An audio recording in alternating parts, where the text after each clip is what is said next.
ठीक है, सो मेरी आवाज आ रही है?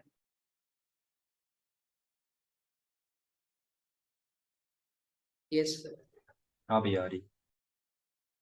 ओके, तो अब तक आई गेस 3 क्लासेस हो चुकी है, आज चौथी क्लास है।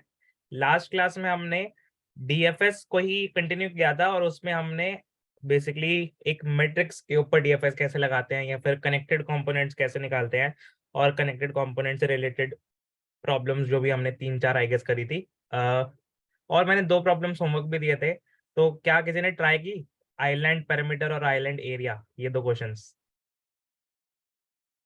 आइलैंड पैरामीटर और आइलैंड एरिया 2 होमवर्क क्वेश्चंस दिए थे लीड कोड पे, किसी से भी हो पाए?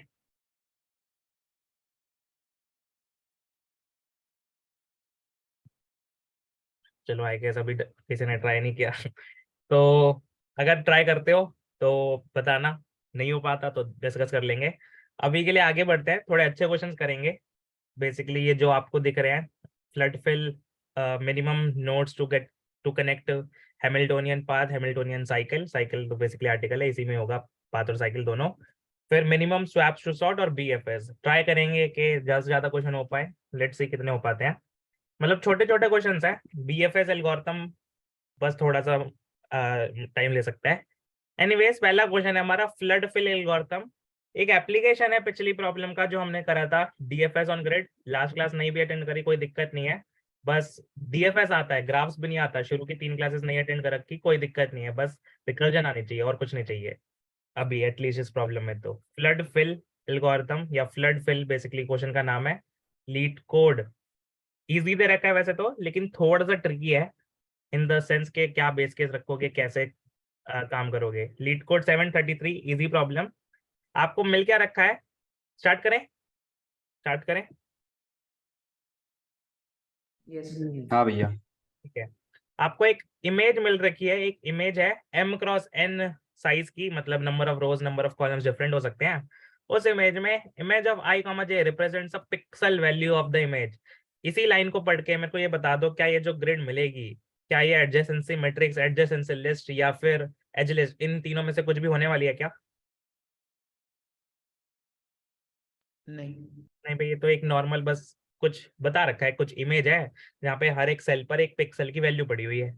और आपको क्या बता रखा है, 3 इंटीजर्स हैं, source row, source column, SR SC और एक कलर। और आपको करना है क्या, आपको फ्लड फिल करना है on the image starting from that pixel image of SR, SC। और फ्लड फिल करने के लिए होता क्या है, करते क्या है फ्लड फिल करने के लिए, मतलब मे बी थोड़े मेरे जैसे तो थोड़े पुराने लोग को कुछ ज्यादा अच्छे से क्लियर हो जाएगा। अगर पेंट यूज कर रखा हो, पेंट में क्या होता था, जैसे ही आप किसी एक पिक्सल पर क्लिक करते थे तो मतलब एक पिक्सल पर फिल कलर वाला बटन क्लिक करते थे, तो वो फिल कलर जहां जहां तक वो सेम कलर होता था वो फैल जाता था। कभी ट्राई करा है किसी ने पेंट में? मतलब मैंने तो एटलीस्ट पेंट में देख रखा है। एक शायद से एक गेम भी आती थी वो वाली, जिसमें वो बॉम्ब बॉम्ब होते थे, वो नाम याद नहीं आ रहा उस गेम का। तो उसमें भी एक तरह का इस जैसा इफेक्ट होता था, फ्लड फिल जैसा इफेक्ट होता था। तो आपको फ्लड फिल करना है, करना क्या होता है इसमें, एक आपको स्टार्टिंग पिक्सल मिल रखा है और आपको बता रखा है कि उससे 4 डायरेक्शनली कनेक्टेड सेल्स होंगे, वहां पर आपका ये सेम कलर फैल जाएगा टू दोज पिक्सल्स, अगर उन पिक्सल्स का सेम कलर होगा। दोबारा से पढ़ता हूँ। To perform a flood fill, consider the starting pixel plus any pixels connected 4 directionally to the starting pixel of the same color। अगर वो 4 नेबर में से कोई भी ऐसा एक नेबर है जो कि सेम कलर का है, तो उस पर ये जो स्टार्टिंग कलर वाला बेसिकली आप बोल सकते हो पिक्सल है, वो उसका कलर फैल जाएगा। Plus any pixels connected to those pixels, उनके आगे फिर और वो कलर फैलता जाएगा सेम कलर्स पे। और आपको करना क्या है, आपको उन सारे कलर्स, उन सारे पिक्सल्स पर जो भी आपको कलर बोल रखा है उससे रिप्लेस करना है। और आपको मॉडिफाइड इमेज जो है वो रिटर्न करनी है। वैसे हम रिटर्न नहीं करेंगे क्योंकि जावा में तो हम मॉडिफाई भी कर सकते हैं डायरेक्टली। कहने के बाद अगर मान लो ये आपका इमेज डायग्राम होता और आपको बोला जाता कि 1,1 वाले सेल को, 1,1 वाले सेल को, सोर्स रो सोर्स कॉलम 1,1 है, इस सेल को कलर 2 दे दो, कलर 2 मतलब पिक्सल 2 दे दो। तो आपको जहां जहां पर भी कलर 1 दिख रहा है ना, वहां सारे 1 पर जहां जहां पर भी रीच कर सकते हो आप, उन सब पर आपको 2 कलर कर देना है। और रीच कैसे कर पाओगे, रीच आप कर पाओगे जिन पे भी 4 एडजेसेंट होगा, मतलब एक बॉर्डर शेयर करता होगा। तो क्या इस वाले 1 के साथ ये बॉर्डर शेयर करता है, ये वाला 1 इस वाले 1 के साथ, नीचे वाले? नहीं। नहीं। तो एज शेयर करना चाहिए, ना कि कोई कॉर्नर। तो 4 एडजेसेंट नेबर्स होंगे, 8 एडजेसेंट नेबर्स नहीं होंगे। और ऑब्वियसली दूसरे कलर पर जम नहीं करेगा, मतलब ऐसा नहीं है कि 0 पर भी वो कलर फैला देगा। सिर्फ अपने अपने कलर्स में जहां जहां तक वो वाला कलर आपको मिलेगा, आपको उन उन सेल्स तक जो भी नया कलर आपको दे रखा है वो नया कलर फैला देना है। वो वाला नया कलर जहां जहां तक आप रीच कर सकते हो वहां वहां तक आपको वो नया कलर फैला देना है। तो ऐसे अगर मान लो दूसरा डायग्राम लूँ, दूसरे डायग्राम में क्या बोल रखा था, अगर पूरी ग्रिड में 0 0 0 0 ऑलरेडी है, 0 0 पर आपको 0 ही कलर फैलाना है, तो क्या 0 कलर फैलाने के बाद कुछ हो जाएगा क्या, कुछ फर्क पड़ेगा क्या? नहीं। नहीं पड़ेगा, ऐसे एज इट इज रहेगा। तो ऑब्वियसली दूसरा डायग्राम तो बहुत ही, मतलब दूसरा तो कुछ था ही नहीं। एक थोड़ा सा खुद का ट्राई करते हैं डायग्राम बनाने की, उसमें समझेंगे कि क्वेश्चन में आज एक्चुअली में मांग क्या रखा है। इजी रहेगा प्रॉब्लम, इजी टैग है, ग्राफ वगैरह कुछ नहीं चाहिए। क्या इनपुट में ग्राफ दे भी रखा है, मतलब ये इनपुट ग्राफ बता रखा है कि ग्राफ है, ऐसा कुछ है?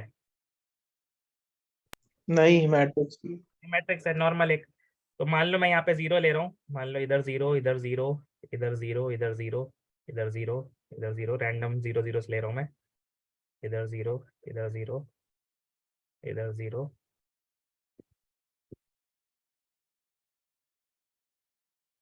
ठीक है जी।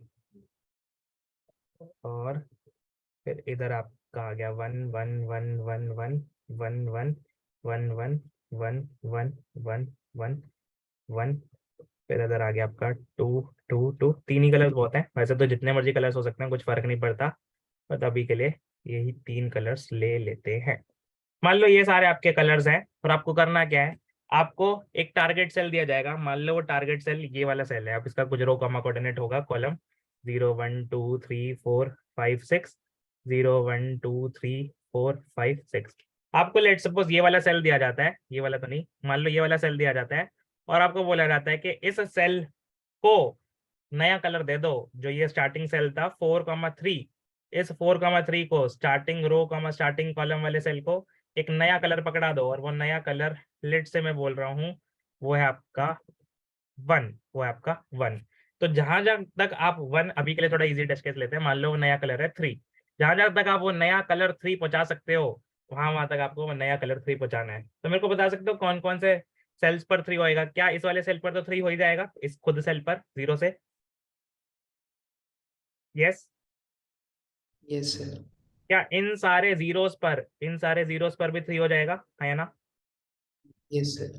तो ये नेबर है, इसमें ये नेबर है, इसका ये नेबर है, इसका ये नेबर, इसका ये नेबर, इसका ये नेबर, इसका ये नेबर, इसका ये नेबर, इसका ये नेबर। तो इन सब में 3 3 3 बन जाएगा, इन सब पे 3 3 3 फैल जाएगा। तो ये सारे 3 बन जाएंगे। लेकिन क्या ये वाला 0 भी 3 बन जाएगा, ये वाला 0? क्या नहीं। यहाँ तक ये फैल पाएगा? नहीं भाई, ये सिर्फ कॉर्नर एडजेसेंट है, कॉर्नर, एक कॉर्नर शेयर करते हैं। ये 8 एडजेसेंट नेबर्स है, 4 एडजेसेंट नेबर नहीं है। किसी भी एक सेल का 4 एडजेसेंट नेबर क्या माना जाता है?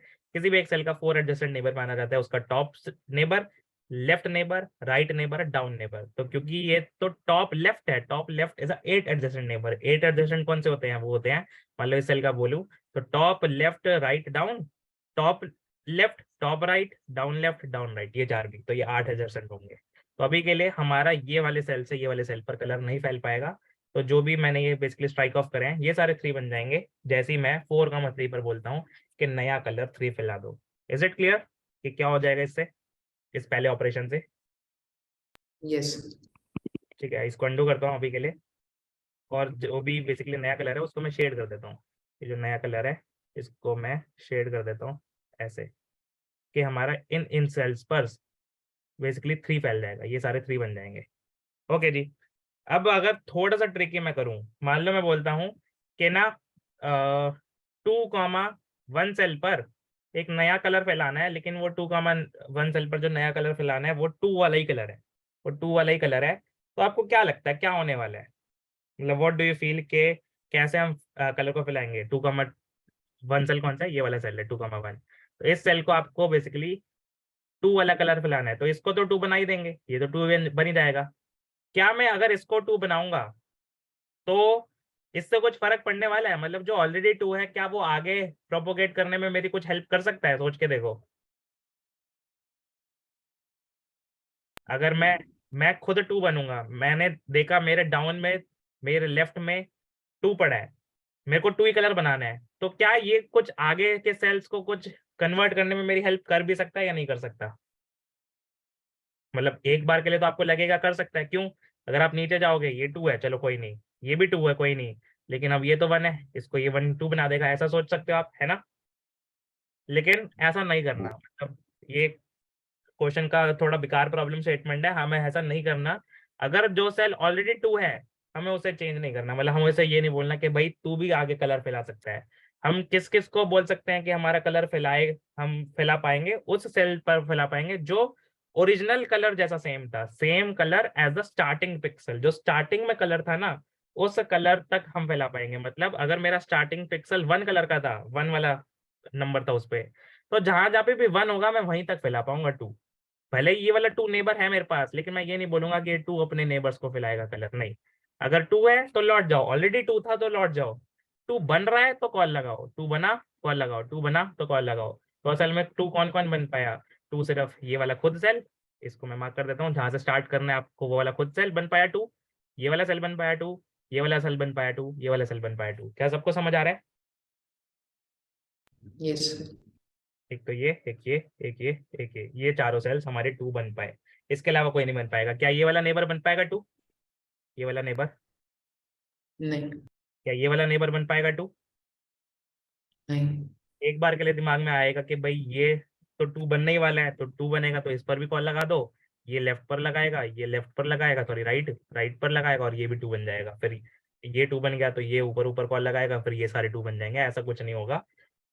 बस जो ओरिजिनली जो सेल वाला कलर था उस सेल वाले कलर तक ही आप फैला सकते हो। ओरिजिनली अगर वो सेल पर 1 पड़ा था तो आप 1 1 वालों पे ही नया कलर 2 फैला पाओगे। तो अगर बात थोड़ी और समझ आ रही हो तो मेरे को एक और टेस्ट केस मैं बताता हूँ।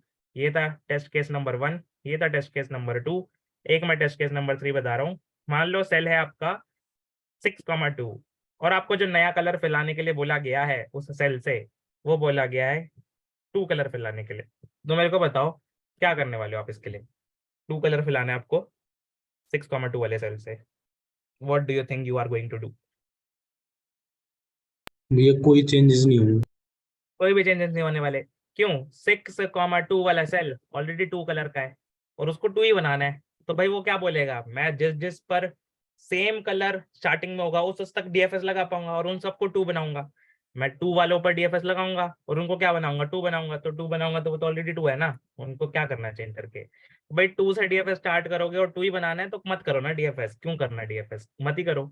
इन सबको 2 ही बनाने वाले हो आप ऐसे भी, और ये ऑलरेडी 2 ही है। तो इट डज नॉट मैटर कि वो ऑलरेडी 2 थे, आप डीएफएस मत ही करो, बेटर रहेगा। Is it clear? Is it clear all the 3 types of test cases? एक टेस्ट केस क्या था? एक टेस्ट केस था जब आप ओरिजिनल सेल था, ओरिजिनल सेल का कलर आपका था 0, इस ओरिजिनल सेल का कलर था 0, और न्यू सेल का कलर था 3, जो कि आसपास किसी भी नेबर में नहीं था। अगर वो नेबर में नहीं है तो ऑब्वियसली जो जो 0 आते जा रहे हैं उन सबको 3 बनाते जाओ, जो जो 0 कलर आते जा रहे हैं उन सबको 3 बनाते जाओ। और जैसे ही कोई भी बेसिकली मैट्रिक्स के बाहर चले गए या फिर 0 के अलावा कोई और कलर आ गया तो रुक जाओ, जैसे यहाँ पे 2 आ गया, इस बाउंड्री के अलावा कुछ भी कलर आ जाए तो वो आपको रुक जाना है और इन सारे जीरोस को 2 बना देना है। ये था पहला टेस्ट केस, पहला सबसे इजी वाला टेस्ट केस था। दूसरा टेस्ट केस क्या था? ये थोड़ा ट्रिकी था, यही सबसे ज्यादा ट्रिकी है इनफैक्ट। अगर मान लो कोई 2 का सेल वाला जो सेल है उसका कलर 1 है, उसका कलर है 1, इस सेल का कलर है 1, लेकिन मैं उसको एक ऐसे कलर से कलर करना चाहता हूँ जो ऑलरेडी सेल में प्रेजेंट है और उसका नेबर भी है, जो 2 है वो 1 का नेबर है। तो अगर आप 2 पर जाओगे और बोलोगे इसको 2 कलर कर दे और इसके नेबर्स पर कॉल कर दे तो आप गलत हो जाओगे। क्यों? क्योंकि भाई ये ऑलरेडी 2 था, हमें डीएफएस सिर्फ क्वेश्चन में यही बोल रखा था वहां तक लगानी है जो 1 हो, जो ओरिजिनल सेम कलर हो, जो सेम जहां से स्टार्ट किया उस सेल का, जहां से स्टार्ट किया उस सेल वाले कलर तक ही डीएफएस लगाना है। तो सिर्फ इन्हीं 4 सेल्स पर डीएफएस लगेगा, और अगर इन्हीं 4 सेल्स पर डीएफएस लगेगा तो ये अपडेट होकर 2 बन जाएंगे। जो ऑलरेडी 2 थे वहां पर डीएफएस नहीं जाएगा, या फिर जाएगा भी तो वहां से हम लौट जाएंगे। ये बात सबको समझ आ रही है?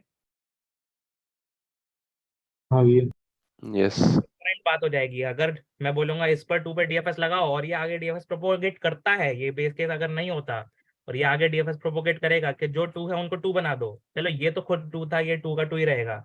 लेकिन अगर इसने आगे डीएफएस प्रोपोगेट करा तो मान लो ये नीचे 0 की जगह 1 होता तो उसको वो 1 से 2 बना देता, फिर इसका 1 से ये 1 2 बन जाता, इस 1 से मान लो यहाँ पर एक 1 होता तो वो भी 2 बन जाता। मतलब फिर वो गलत हो जाता आंसर। तो आपको अगर कोई सेल ऑलरेडी 2 है तो उसे नहीं छेड़ना, वो जो सेम कलर वाला सेल है उसे ही छेड़ना है, उसे ही चेंज करना है। ओरिजिनली आपका सेल जिस कलर का है उसी सेल पर डीएफएस लगानी है, न्यू कलर के हिसाब से डीएफएस नहीं लगानी, ओल्ड कलर के हिसाब से डीएफएस लगानी है। ये है ओल्ड कलर जो कि 1 था, ओल्ड कलर जो कि 0 था।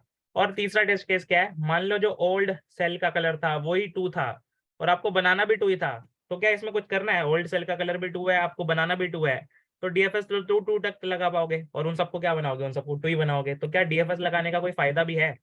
Is there any need to do a DFS?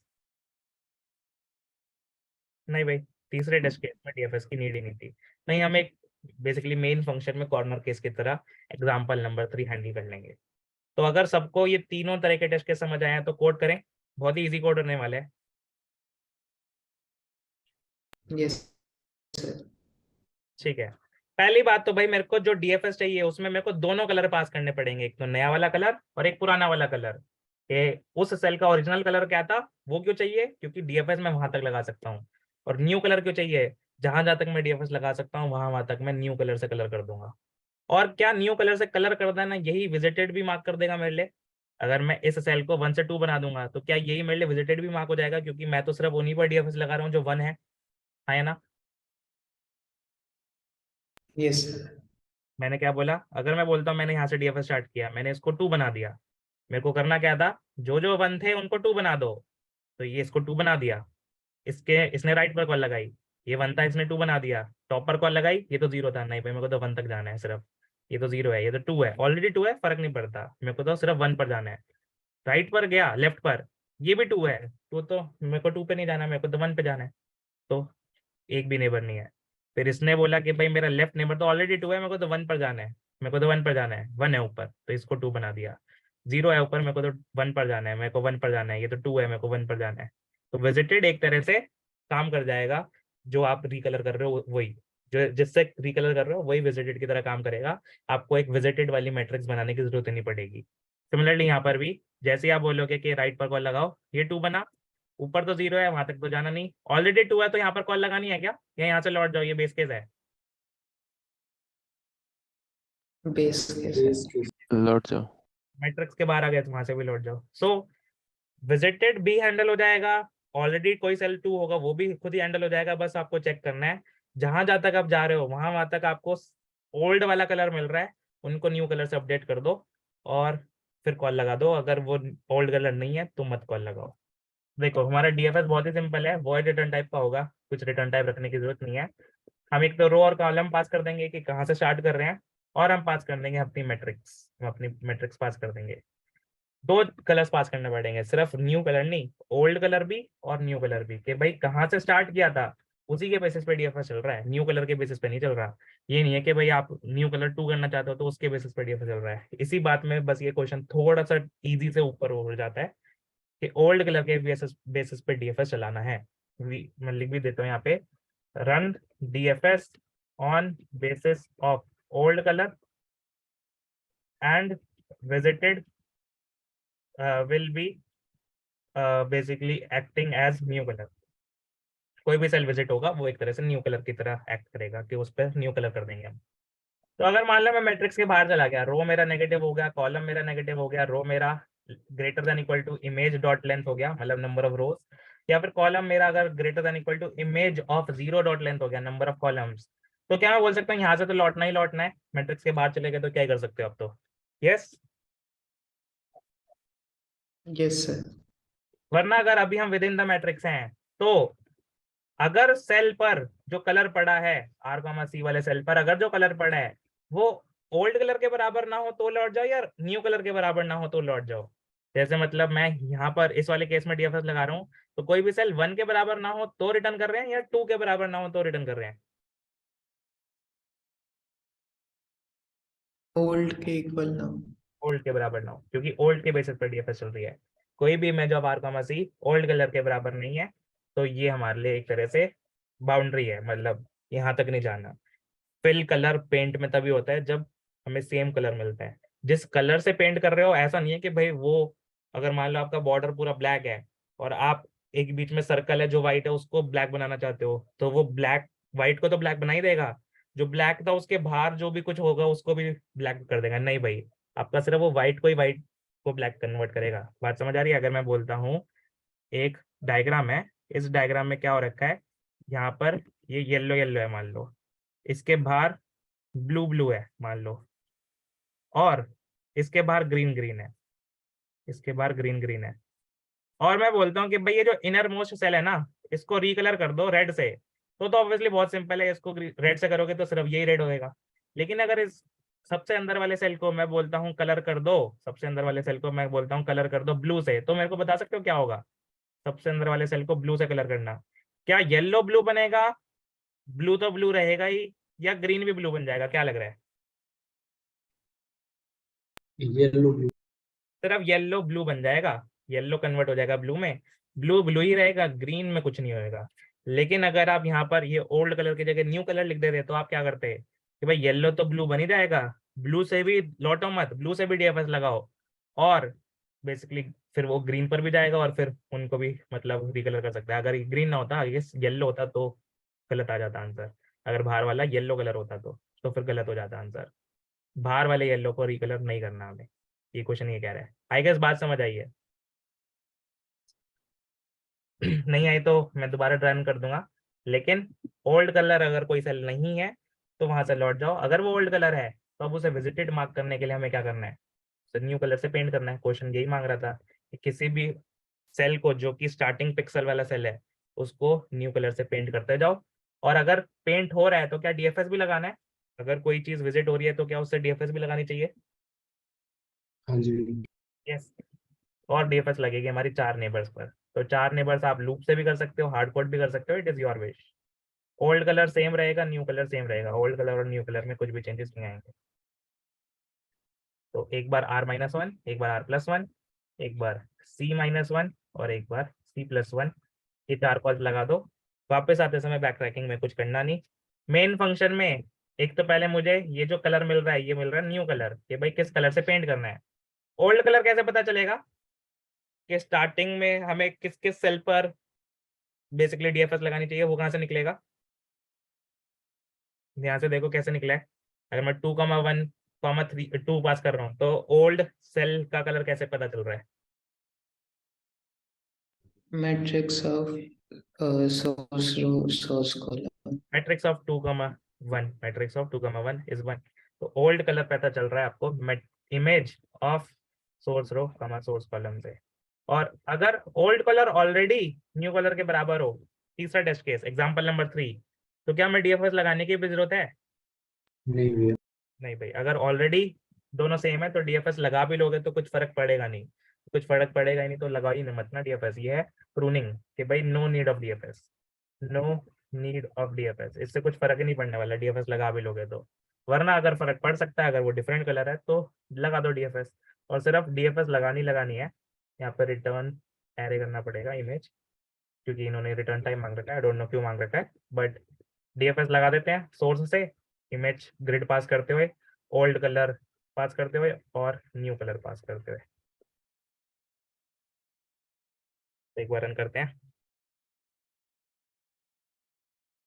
और थोड़ा सा कंपाइलेशन एरर आ रहा है, मिसिंग रिटर्न स्टेटमेंट। चलो भाई, इन्होंने लास्ट में रिटर्न इमेज बोल रखा है, ऐसा कर लेते हैं। या तो इसको बोलते हैं डीएफएस तभी लगाओ अगर ओल्ड कलर और न्यू कलर बराबर नहीं है तो। ठीक है, आई गेस एक्सेप्टेड आ रहा है, सबमिट मारते हैं।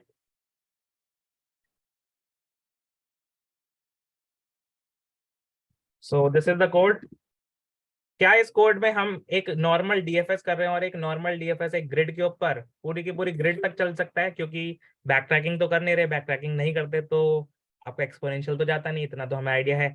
और अगर एक्सपोनेंशियल कोड नहीं जाएगा तो क्या ये पॉलिनोमियल में एन स्क्वायर ही रहने वाला है? मतलब वर्स्ट केस में अगर मान लो सारे ही सेल 0 होते और आप ऊपर वाले सेल को बोलते कि 1 कलर कर दे, तो वो सारे ही सेल को 1 कलर करता, उस केस में पूरी ग्रिड ट्रेवल होती, पूरी ग्रिड ट्रेवल होती, तो एन स्क्वायर टाइम हो जाता है ना? Yes, sir. ठीक है, तो एक बार फटाफट एक ड्राई रन और कर लेते हैं समझने के लिए। एक मैं ग्रिड ले लेता हूँ, या फिर पहले से बनी बनाई यूज कर लेंगे। मान लो यहाँ पर पड़ा है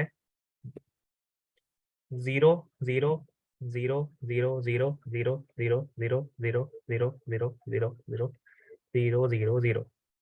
फिर यहाँ पे पड़ा है आपका 1 1 1 1 1 1 1 1 और सबसे अंदर पड़ा है आपका 2, सॉरी 0, वापस से 0। मान लो ये ग्रिड है और 3 तरह के टेस्ट केस दे रहा हूं मैं आपको इस ग्रिड में। आपको एक बार जो सबसे अंदर वाला सेल है वो आई गेस होगा सेकंड कॉमा सेकंड सेल, 2,2 वाले सेल को जो रिकलर करना है वो टू कलर से करना है, एक नए कलर से करना है।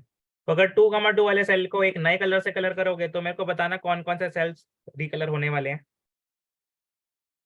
या फिर 2,2 मत लो, 0,0 ले लो। अगर 0,0 सेल को 2 कलर से मैं पेंट करूँ तो कौन कौन से सेल रीपेंट हो जाएंगे? बाउंड्री वाले सारे। क्या सारे के सारे बाउंड्री में 2 आ जाएगा, यस और नो? जो सबसे मिडल वाला 0 है क्या वो भी 2 बन जाएगा? नहीं। नहीं, क्योंकि आप डीएफएस लगाओगे तो डीएफएस में आप टॉप लेफ्ट डाउन राइट वाले नेबर्स पे कॉल लगाओगे। टॉप लेफ्ट डाउन राइट वाले नेबर्स पे कॉल लगाओगे सिर्फ उन्हीं पर जिन पर आपको क्या मिल रहा है, जिन पर आपको ओल्ड कलर मिल रहा है उन्हीं पर कॉल लगाओ। अगर ओल्ड कलर नहीं है तो रिटर्न कर दो। नेगेटिव बेस केस है ये। इसको ओल्ड कलर था तो इसको 2 बना दिया, राइट पर कॉल लगाई, ओल्ड कलर है 2 बना दिया, ओल्ड कलर है 2 बना दिया, ओल्ड कलर। ये सारे बॉर्डर वाले ओल्ड कलर होंगे। जैसे ही लेकिन आपको 1 मिलेगा तो आप बोलोगे नहीं भाई 1 तो ओल्ड कलर नहीं है, ओल्ड कलर तो बेसिकली क्या था, ओल्ड कलर 0 था, old colour was 2, old colour was 0, new colour was 2। ये था पहला टेस्ट केस। क्या पहला टेस्ट केस तो सबको समझ आया? ये तो इजी था। यस हाँ जी सर। भैया। मान लो इसी ग्रिड में 0,0 सेल को ही, जो कि ओल्ड कलर अभी भी 0 ही रखता है, जिसका ओल्ड कलर अभी भी 0 है, उसको मैं न्यू करना चाहूं, लेकिन न्यू इस बार आपका हो 0, न्यू आपका हो 0। इसमें क्या करना पड़ेगा?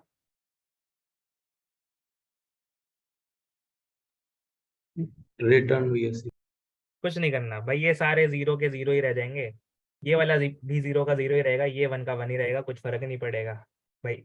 जहां जहां तक 0 है वहां वहां तक 0 ही कर दो, क्या फर्क पड़ेगा? कुछ फर्क नहीं पड़ेगा। तो नो डीएफएस, नो डीएफएस इस वाले केस में। फाइनली तीसरा टेस्ट केस जो सबसे मुश्किल टेस्ट केस है।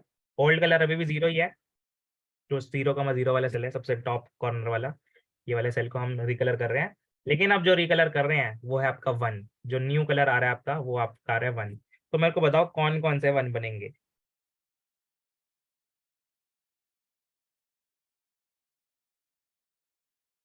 बस भैया बाउंड्री वाले। ये मेन बात है, सिर्फ बाउंड्री वाले बनेंगे, सिर्फ बाउंड्री वाले बनेंगे। क्या अंदर सबसे अंदर वाला जो 0 है वो भी 1 बन जाएगा?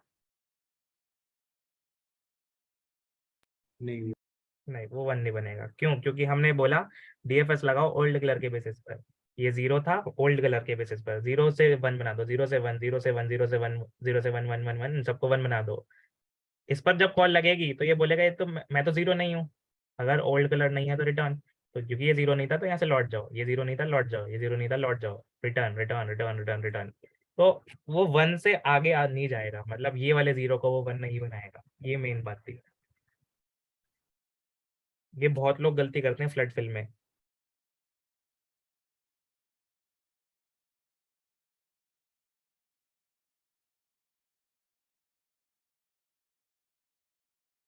तो फटाफट सबमिट कर दो, मैं इस कोड को अपलोड भी कर देता हूँ।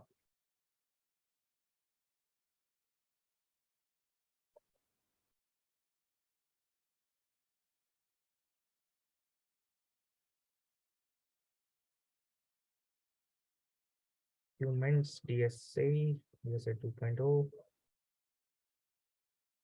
ग्राफ में सारी प्रॉब्लम्स हुई हैं अब तक। आई गेस पिछले क्लास की प्रॉब्लम्स मैंने अपलोड नहीं करी। अच्छा, पहली क्लास में तो कुछ कोड नहीं हुआ था, तो दो दो कोड नहीं यार, लास्ट क्लास में तो और भी क्वेश्चन हुए ना अनरीचेबल के बाद, एक आधा और हुआ है शायद। एक बार देखना लास्ट क्लास में क्या क्या क्या क्वेश्चन हुए थे।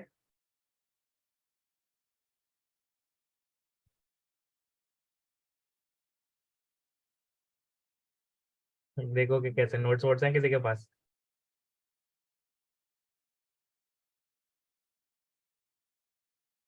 अगर अभी बता दोगे तो मैं अपलोड कर दूंगा कल वाले कोड्स भी।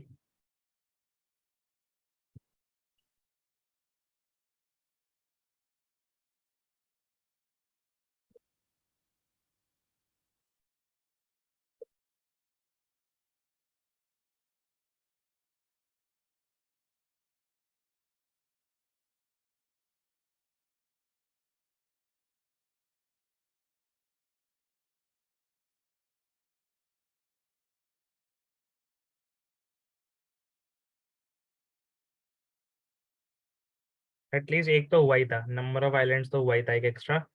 बाकी नंबर ऑफ आइलैंड्स के अलावा, और इसके अलावा ये क्या है, ये है अनरीचेबल। ठीक है, नंबर ऑफ आइलैंड्स डाल दूंगा, वो भी डाल देता हूँ अभी। अभी क्या, अभी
2 मिनट लो, 10:48 तक क्विकली, और फिर अगले क्वेश्चन पे चलते हैं।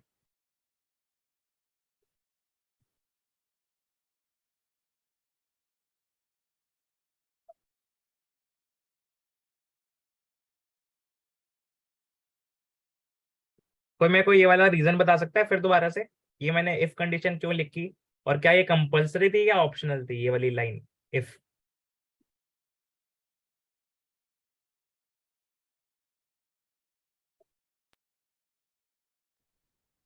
सूरज कह रहे ये हैं मैंडेटरी थी। ऑप्शनल मैंडेटरी थी, कंपल्सरी थी। अनंत भी कह रहे कंपल्सरी थी।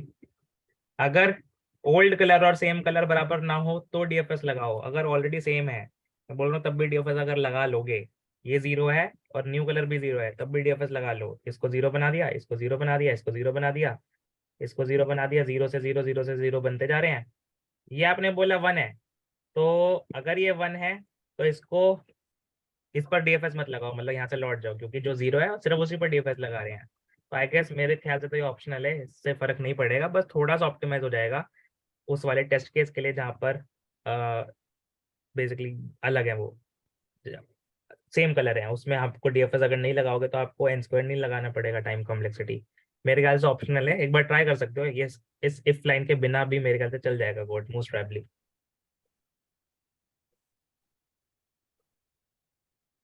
ये इफ कंडीशन ऑप्शनल थी। एनीवेज नेक्स्ट क्वेश्चन पे चलें, नेक्स्ट क्वेश्चन पे चलें। ये छोटा मोटा था, आई गेस आप सब लोग क्लास के बाद ही सबमिट करते हो तो रिकॉर्डिंग मांगते रहते हो सुबह पीछे पड़ जाते हो मेरे, recording recording recording.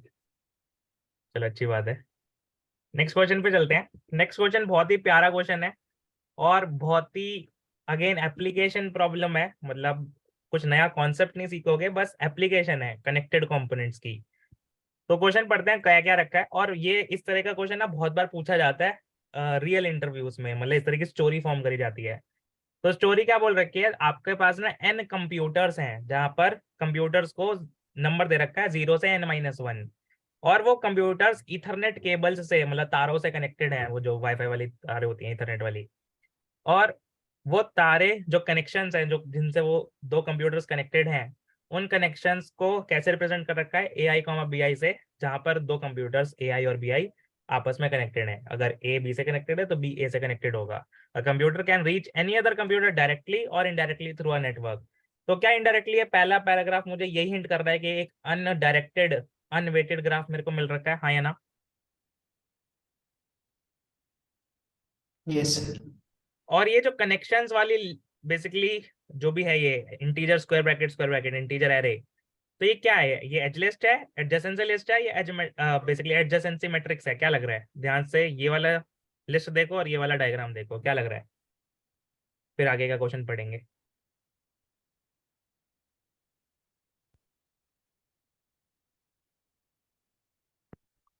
edge list. As list है, बेसिकली एजेस दे रखे हैं कि 0 और 1 वाले कंप्यूटर आपस में कनेक्टेड है, 0 और 2 वाले कंप्यूटर आपस में कनेक्टेड है, 1 और 2 वाले आपस में कनेक्टेड है, 3 वाला किसी से कनेक्टेड नहीं है, 4 कंप्यूटर टोटल। तो एजेस दे रखे हैं कनेक्शंस की कि भाई 2 कंप्यूटर कौन से ऐसे हैं जो आपस में कनेक्टेड है। तो गिवन है एज लिस्ट, गिवन है ग्राफ अनडायरेक्टेड अनवेटेड ग्राफ। करना क्या आपको? आपको एक इनिशियल कंप्यूटर नेटवर्क मिल रखा है, यही जो कनेक्शंस के थ्रू रिप्रेजेंटेड है, एजलिस्ट के थ्रू रिप्रेजेंटेड है। आपको कुछ केबल्स, कुछ ईथरनेट केबल्स, कुछ ये तारे हैं जिस एक्सट्रैक्ट करनी है, मतलब रिमूव करनी है किसी 2 कनेक्टेड कंप्यूटर्स के बीच में जो ऑलरेडी कनेक्टेड है। उन कंप्यूटर्स के बीच में से कुछ तारे आपको हटानी है एंड उन्हें प्लेस कर देना है किसी और कंप्यूटर्स के बीच में जो डिस्कनेक्टेड हो। मतलब एक एज हटाओ ए और बी से, उसको किसी सी और डी के बीच में लगा दो जो आपस में अभी डिस्कनेक्टेड है, मतलब उनके बीच में एज अगर ना हो, पैरेलल एज मत कर देना, कर भी दोगे तो उससे कुछ फायदा नहीं होगा आपको। और जैसे आप ये करोगे या जैसे आप एक एज हटाओगे तो आप बोलोगे कि वो जो जिनके बीच में नई एज लगाई है वो आपस में कनेक्टेड माने जाएंगे। लेकिन आपको करना क्यों है ये? आपको इसलिए करना है क्योंकि आपको कम से कम ऐसा कितनी बार करोगे आपके 2 नोड्स के बीच में से एज हटा के किसी 2 नोड्स के बीच में लगाने पर आपके सारे कंप्यूटर्स कनेक्टेड हो जाए, ऐसा कितने कम से कम आपको एजेस रिमूवल या फिर रिप्लेसमेंट करनी पड़ेंगी वो बताना है। और अगर ऐसा पॉसिबल ही ना हो करना तो आपको रिटर्न -1 करना है कि नहीं पॉसिबल ही नहीं है, आप कभी भी ग्राफ को कनेक्टेड बना ही नहीं सकते। तो अगर मान लो मैं पहला टेस्ट केस आपको समझाने की ट्राई करूं, बहुत ही प्यारा प्रॉब्लम है, बहुत ही प्यारा एप्लीकेशन है। पहले टेस्ट केस में हमें 3 तारे दे रखी हैं, 4 कंप्यूटर दे रखे हैं, 3 तारे 4 कंप्यूटर, लेकिन जो 3 वायर्स हैं, जो 3 केबल्स हैं, वो केबल्स 0 1 1 2 और 2 3 के बीच में कनेक्टेड है। तो क्या चारों के चारों कंप्यूटर आपस में कनेक्टेड दिख रहे हैं? क्या चारों कंप्यूटर आपस में कनेक्टेड हैं? नहीं है नहीं। भाई, अभी तो नहीं है। लेकिन आप कम से कम कितनी वायर्स किसी भी एक पेयर के बीच में हटा के किसी भी दूसरे पेयर में लगा पाओ तो आपका ग्राफ कनेक्टेड बन जाए? दिख ही रहा है।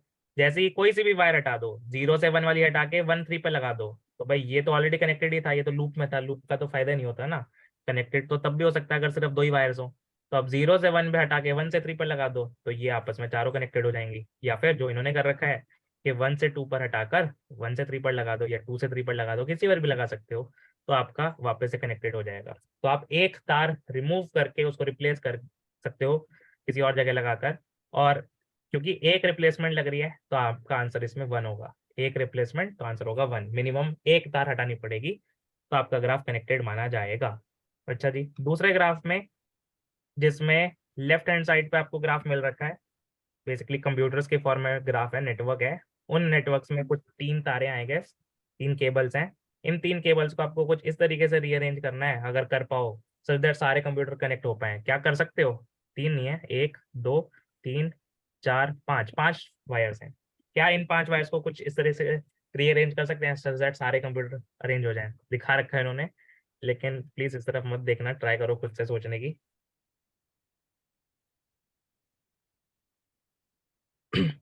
मेरे को ये बताओ, अगर इन 4 वायर्स, बेसिकली 4 कंप्यूटर्स के बीच में कुछ बेसिकली वायर्स हैं, तो क्या एक तरह से ये चारों जो कंप्यूटर्स हैं ये आपस में एक कनेक्टेड कंपोनेंट बना रहे हैं, हाँ या ना? एक आपस में कनेक्टेड कंपोनेंट, हर एक नोड से हर दूसरी नोड, हर एक नोड से हर दूसरी नोड पर पहुंचा जा सकता है। Yes, Yes, sir.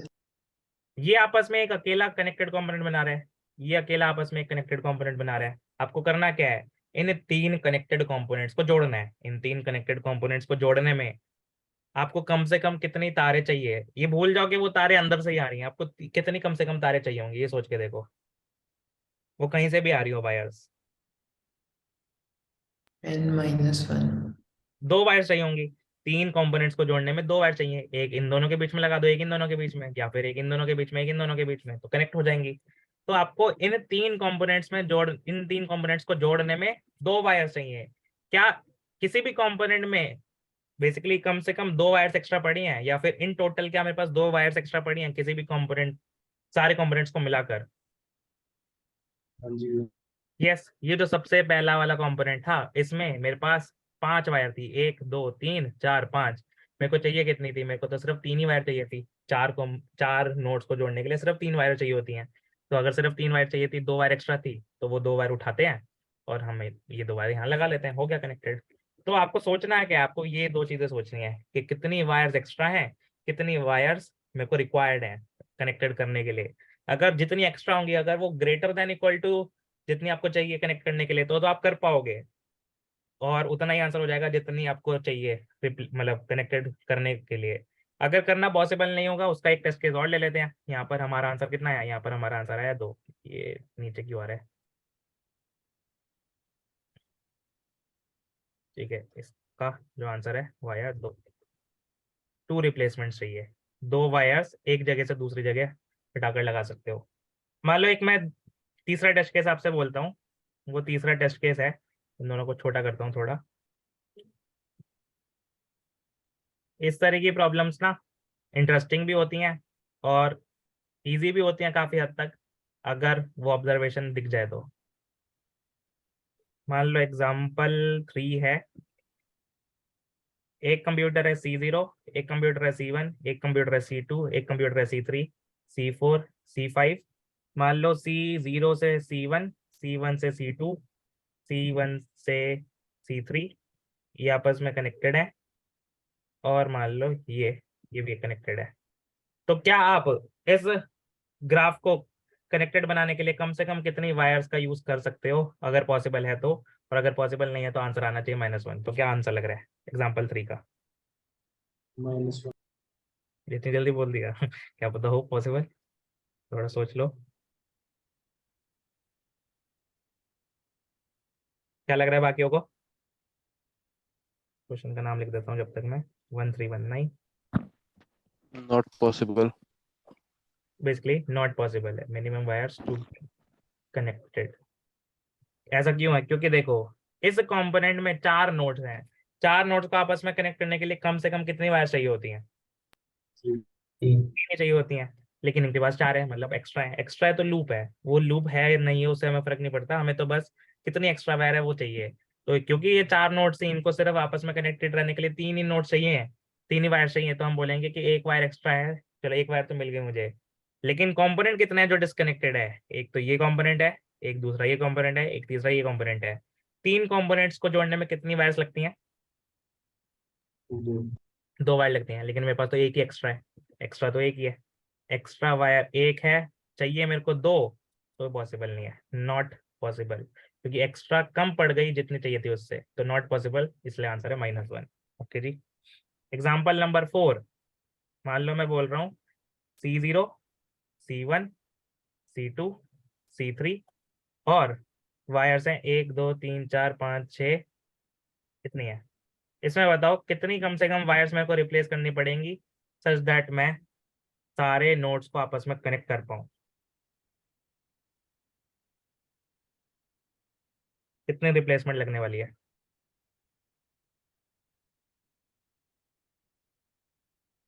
3, और कोई आंसर, या सेम है सबका 3?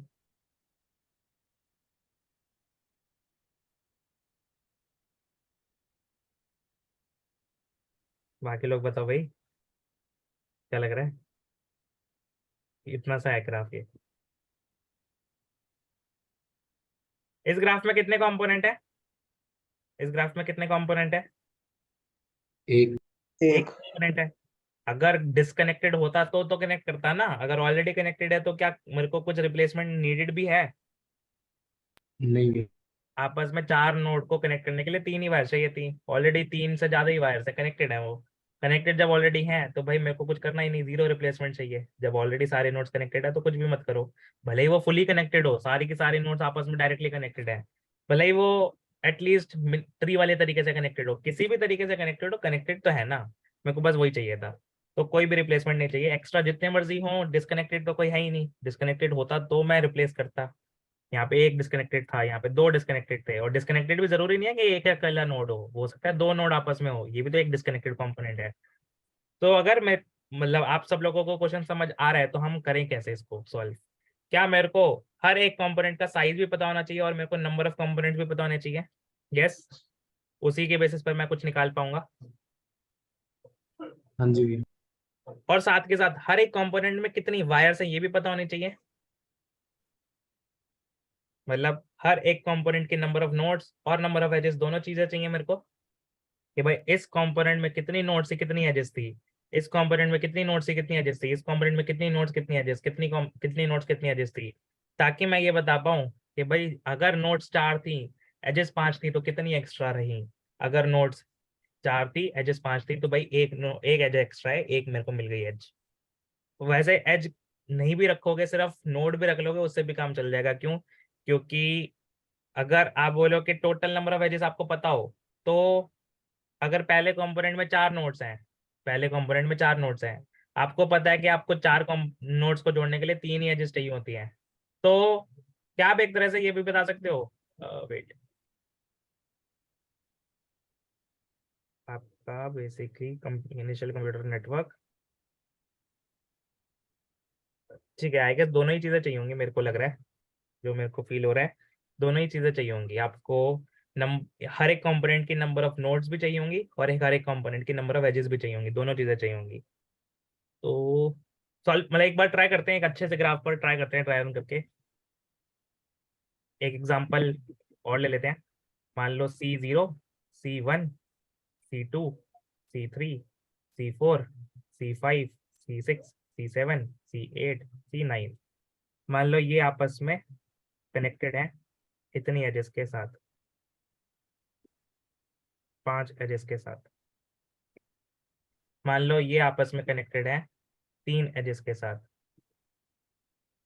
ठीक है, मान लो ये आपस में कनेक्टेड है 1 एज के साथ। और मेरे को करना क्या है, मेरे को बताना है क्या मैं ग्राफ को कितनी कम से कम रिप्लेसमेंट्स में कनेक्टेड बना सकता हूँ। तो क्या कोई तरीका है पूरे ग्राफ को कम से कम बेसिकली रिप्लेसमेंट्स में कनेक्टेड बनाने का? एक एज और एक्स्ट्रा ऐड कर देते हैं यहाँ से यहाँ पे, कोई तरीका है सोच के बताओ। अभी कितने ग्राफ में कॉम्पोनेंट्स हैं हाल फिलहाल? 4। पहला कंपोनेंट C0, C1, C5 से 6, दूसरा कंपोनेंट C2, C7, C8, तीसरा कंपोनेंट C3, चौथा कंपोनेंट C4, C9। तो मेरे को अगर 4 कंपोनेंट्स डिस्कनेक्टेड कंपोनेंट्स को जोड़ना था तो मेरे को कम से कम कितनी वायर्स चाहिए थी? कम से कम कितनी वायर्स चाहिए Node -1. To connect to connect 4 components, to connect 4 disconnected components, 4 components of a graph, I need 3 wires, 4 disconnected components, I need 3 wires। अब वो 3 वायर कहीं से भी आए मुझे फर्क पड़ रहा है?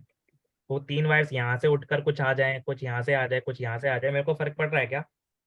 मेरे को बस 3 वायर चाहिए, मेरे को 3 वायर एक्स्ट्रा चाहिए, एक तरह से क्या बोल सकते हो। To connect 4 disconnected components I need 3 extra wires. 3 extra wires कम से कम हो, कहीं से भी आ जाए वो 3 एक्स्ट्रा वायर, मेरा काम चल जाएगा। यस। यस। और अगर ये बेसिकली आपके पास टोटल में C0 से C9 10 नोड्स हैं, टोटल 10 नोड्स हैं, टोटल पूरे के पूरे ग्राफ को कनेक्टेड रखने के लिए कितने एजेस चाहिए थी कम से कम? नाइन। मिनिमम एजेस 9 चाहिए थी। और कितनी एजेस अवेलेबल है, मतलब कितने कनेक्शंस अवेलेबल है, कितनी तारें अवेलेबल है हमारे पास? 1 2 3 4 5 6 7 8 9 10, हमारे पास 10 अवेलेबल है। 1 2 3 4 5 6 7 8 9 10 अवेलेबल है। चाहिए थी 9, मतलब सॉरी मिनिमम चाहिए थी 9, अवेलेबल है 10, और मेरे को 3 एक्स्ट्रा चाहिए थी। तो क्या कर सकता हूँ मैं रिप्लेसमेंट? मिनिमम मेरे को 9 तो चाहिए ही चाहिए थी बेसिकली कनेक्टेड रखने के लिए, जिसमें से मेरे पास 10 अवेलेबल है। तो 10 में से 9 तो भूल ही जाओ भाई, 9 तो कनेक्टेड रखने के लिए चाहिए ही चाहिए होंगी, एक बचेगी। तो एक ही वायर आप यूज कर सकते हो उन 4 डिस्कनेक्टेड कंपोनेंट्स को जोड़ने में। तो क्या हो पाएगा काम? इस तरह से सोचना सही है ना? अगर मैं बोलूँ क्या कोई तरीका पॉसिबल है, इस वायर को हटा दो और यहाँ पर जोड़ दो, इस वायर को हटा दो यहाँ पर जोड़ दो, और फिर इस बार नहीं है, पॉसिबल है। रुक जाओ। अगर आपके पास मिनिमम एजेस 9 है, 9 चाहिए 10 नोड्स को जोड़ने के लिए, एजेस अवेलेबल आपके पास 10 ही है ना, 1 2 3 4 5 6 7 8 9 10। तो कैसे सोचें, क्या लग रहा है? ये एज के और नोट्स के दोबारा बोलना। मतलब एजेस 9 है, मतलब 9 चाहिए मिनिमम, और नोट्स 10 है टोटल, हाँ तो तो वर्क करेगा ना। हम्म, हम्म, हम्म, लेकिन इस 3 का भी तो कुछ करना पड़ेगा कि 4 कंपोनेंट्स हैं हमारे पास, तो 4 कंपोनेंट्स को जोड़ने के लिए 3 वायर्स चाहिए, तो हमारे पास कम से कम 3 वायर्स एक्स्ट्रा होनी चाहिए थी। तो वो 3 कहाँ से आ रहा है कि हमारे पास कम से कम 3 वायर्स एक्स्ट्रा हैं? अर्चित, इसमें मतलब अगर हम C1 को C2 से, C2 को C3 से और C3 को C4 से जोड़ते हैं तो that will be valid one, right? हाँ, आंसर एग्जिस्ट करता है यहाँ पे। आपको 3 वायर्स चाहिए, 1 2 3 वायर्स चाहिए। वो 3 मिल कहाँ से सकती हैं? एक तो ये मिल गई, हो गया, बेसिकली अभी भी ये हम्म कनेक्टेड ही है। एक ये मिल गई, अभी भी ये कनेक्टेड है। हम्म एक ये मिल गई, अभी भी ये कनेक्टेड है। तो ये 3 एजेस हटा दो और यहाँ पर लगा दो, और वो पूरा ग्राफ अब कनेक्टेड बन जाएगा। तो ऑब्वियसली आंसर एग्जिस्ट करता है, आई गेस। सिर्फ इसी से भी लग सकता है कि edges available is more than minimum edges required, इसकी जरूरत भी नहीं पड़ेगी। लेकिन ये नोट्स और एजेस पता करके हो जाए। सिर्फ इतना सही क्वेश्चन है कि आपको number of nodes, number of edges, ऐसे तो नहीं होगा। कनेक्टेड कंपोनेंट्स का तो कुछ काम होगा ऑब्वियसली। आपको तो मिनिमम रिप्लेसमेंट निकालना है ना, ये मतलब ये थोड़ी ना निकालना है कि कितनी रिप्लेस करें कितनी ना करें। मिनिमम रिप्लेसमेंट चाहिए, तो मिनिमम रिप्लेसमेंट कैसे निकलेगा? हमें कम से कम 3 रिप्लेसमेंट चाहिए। क्या मैं ये बोल सकता हूँ कि जितने कंपोनेंट निकलेंगे उतनी -1 हमें रिप्लेसमेंट चाहिए होंगी, उतनी -1 हमें रिप्लेसमेंट चाहिए होंगी, क्योंकि उन कनेक्टेड कंपोनेंट्स को तो जोड़ना ही पड़ेगा। अगर हाँ 4 जी। कंपोनेंट्स हैं तो हमें 4 - 1 3 रिप्लेसमेंट चाहिए होंगी, और 3 ही मेरा आंसर हो जाएगा। क्योंकि एजेस अवेलेबल 10 थी, चाहिए कम से कम 9 थी, तो पॉसिबल तो था आंसर। यहाँ से पता चल पाया कि आंसर पॉसिबल था, यहाँ से पता चल पाया आंसर पॉसिबल था। पॉसिबल करने के लिए कितने डिस्कनेक्टेड कंपोनेंट को जोड़ना था? 3 को जोड़ना था। वो 3 एजेस कहीं से भी आ जाए मुझे फर्क नहीं पड़ता, मेरे को ये पता है कि मेरे पास एजेस अवेलेबल है। मुझे 10 चाहिए थी, 9 मेरे पास कम से कम 9 होनी चाहिए थी, मेरे पास 10 है। इसका मतलब ग्राफ पूरा का पूरा कनेक्टेड हो सकता है, पूरा का पूरा कनेक्टेड हो सकता है। एजेस की कमी नहीं है, मेरे को 3 एजेस रिप्लेस करनी है, तो 3 ही आंसर हो गया। लेकिन दूसरा केस क्या हो जाता है, अगर आपके पास मिनिमम एजेस 9 होती, मान लो एजेस सिर्फ 8 ही अवेलेबल होती, वो दूसरा टेस्ट केस हो जाता। तो वो उसके लिए मैं एग्जांपल एक और पेज पे ले आता हूँ। मान लो एग्जांपल नंबर 2 में बोल रहा हूँ, अभी भी C0 C1 C2 C3 C4 C5 C6 C7 C8 C9, अभी भी 10 ये नोड्स हैं। लेकिन इस बार एजेस जो है वो सिर्फ और सिर्फ 8 है। मान लो 1 2 3 4 5 6 7, मान लो 8 है सिर्फ। अब कितने कनेक्टेड कंपोनेंट है हाल फिलहाल ग्राफ में? कितने कनेक्टेड कंपोनेंट है? 4 है। हाँ, इनको कनेक्ट करने के लिए कितनी नोड्स चाहिए थी कम से कम? कितनी रिप्लेसमेंट चाहिए थी कम से कम? 3। 3 चाहिए थी। लेकिन ऐसा हो सकता है कि पॉसिबल ही ना हो करना। आंसर अगर आएगा तो 3 आएगा, ये पक्का है। जितने कनेक्टेड कंपोनेंट होंगे उतना -1 एडजस्ट चाहिए होंगी हमें। क्यों? अगर एक कंपोनेंट ये है, एक कंपोनेंट ये है, एक कंपोनेंट ये है, एक कंपोनेंट ये है, इनको जोड़ने में एक वायर यहाँ लगा दो, एक वायर यहाँ लगा दो, एक वायर यहाँ लगा दो, तो 3 वायर्स चाहिए। n-1 वायर्स चाहिए। अगर ये C है तो C-1 वायर्स चाहिए। लेकिन क्या इतनी वायर्स अवेलेबल भी है मेरे पास? क्या मतलब मैं पूरे के पूरे ग्राफ को कनेक्टेड कर सकता हूँ? तो अगर टोटल नोड्स निकालूं तो टोटल नोड्स आपकी 10 हैं, ये आपको पता है, ये इनपुट में ही दे रखा है, नंबर ऑफ नोड्स इनपुट में होती हैं। टोटल एजेस निकालूं तो टोटल एजेस कितनी है पूरे ग्राफ में? 1 2 3 4 5 6 7 8 ही है। अब भाई अगर टोटल नोड्स 10 होती हैं तो मिनिमम एजेस कितनी चाहिए होती हैं 10 नोड्स को कनेक्ट करने के लिए? 9। 9 9। चाहिए होती है। अवेलेबल 8 ही है, चाहिए 9, तो आंसर ही पॉसिबल नहीं है। तो पहले तो यही कर सकते हो, ये कॉर्नर केस की तरह है कि पहले तो यही कर लो कि पूरे ग्राफ को कनेक्ट करना पॉसिबल है भी या नहीं है। अगर नहीं है तो सीधा -1, ये निकालने की जरूरत नहीं है कंपोनेंट वगैरह। लेकिन अगर पॉसिबल है तो फिर कंपोनेंट निकाल लो और कंपोनेंट -1 आंसर हो जाएगा। बात समझ आ रही है? हाँ जी भैया। कुछ इतना सब कुछ करना ही नहीं जितना मैं पहले सोच रहा था कि भाई हर कंपोनेंट में कितनी नोट्स है, कितनी एजेस है, कितनी नोट्स है, कितनी एजेस है, ये निकाल लो। इतना सब नहीं चाहिए, बस टोटल नोट्स, टोटल एजेस चाहिए। टोटल नोड्स पता ही होता है, टोटल एजेस निकाल लेंगे लूप लगा के, या फिर एजेस कनेक्शंस का लेंथ भी पता लग सकता है एजेस कितनी है, या कनेक्शंस का लेंथ ही नंबर ऑफ एजेस होगा। जैसे इसमें 3 एजेस हैं, जैसे इसमें आपकी 5 एजेस हैं, तो ये भी पता लग जाएगा कि कितनी एजेस मिल रखी हैं। यस। हाँ हाँ जी। तो कॉर्नर केस पहले हैंडल कर लेंगे कि अगर मिनिमम एजेस यानी n-1 अगर लेस देन है एजेस अवेलेबल से यानी कनेक्शंस डॉट लेंथ से, तो नॉट पॉसिबल है। ये क्या है, ये आपका n-1। ये क्या है, ये आपका connections dot length, edges dot length. कितनी एजेस है, कनेक्शंस जितनी एजेस है, जितनी कनेक्शंस है, कितनी कम से कम चाहिए, n-1 चाहिए। अगर एजेस अवेलेबल, बेसिकली आपके पास इस वाले केस में एजेस अवेलेबल जो थी वो आपके पास 8 थी, चाहिए 9 थी, तो पॉसिबल नहीं है इस वाले केस में, क्योंकि एजेस अवेलेबल 9 थी, चाहिए 9 थी, अवेलेबल 10 थी, ज्यादा थी या बराबर थी, तो हो जाएगा काम। कितने में होगा, कंपोनेंट्स -1 में होगा। क्लियर हो रहा है? हाँ जी।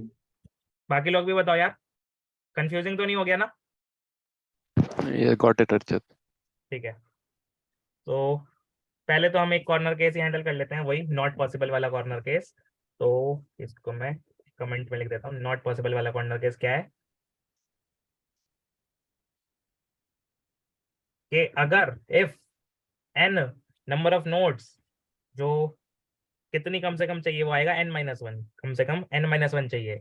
अगर n-1 जितनी आपको कम से कम चाहिए वो आपकी ज्यादा है किससे, जितनी आपको मिल रखी है उससे, मतलब जितनी आपके पास एजेस अवेलेबल हैं उससे ज्यादा आपको एजेस चाहिए, तो क्या कभी भी पॉसिबल होगा ग्राफ को कनेक्ट कर पाना?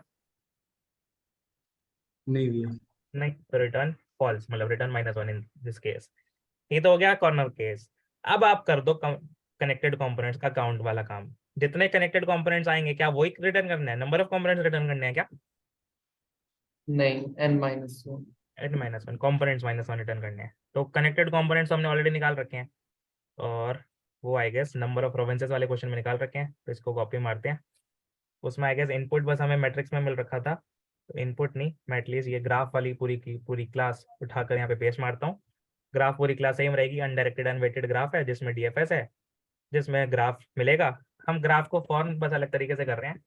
इनपुट में हमें नंबर ऑफ नोड्स मिल रखी हैं, इनपुट में हमें एजेस मिल रखी हैं, तो एक एक एज के ऊपर लूप लगाएंगे कनेक्शंस वाली लिस्ट में से, और इन एजेस को इंसर्ट कर लेंगे। G dot add edge, edge of 0, edge of 1, मतलब कंप्यूटर्स हैं ये, एज दो कंप्यूटर्स को ज्वाइन कर रही हैं, और एज एक तरह से इथरनेट केबल्स हैं। एक बार ग्राफ बन गया उसके बाद अब मेरे को डीएफएस लगाना है नंबर ऑफ कंपोनेंट्स निकालने के लिए। तो जितनी बार नया डीएफएस लगता है क्या उतने ही कंपोनेंट होते हैं, ये हमने लास्ट क्लास में सीखा था।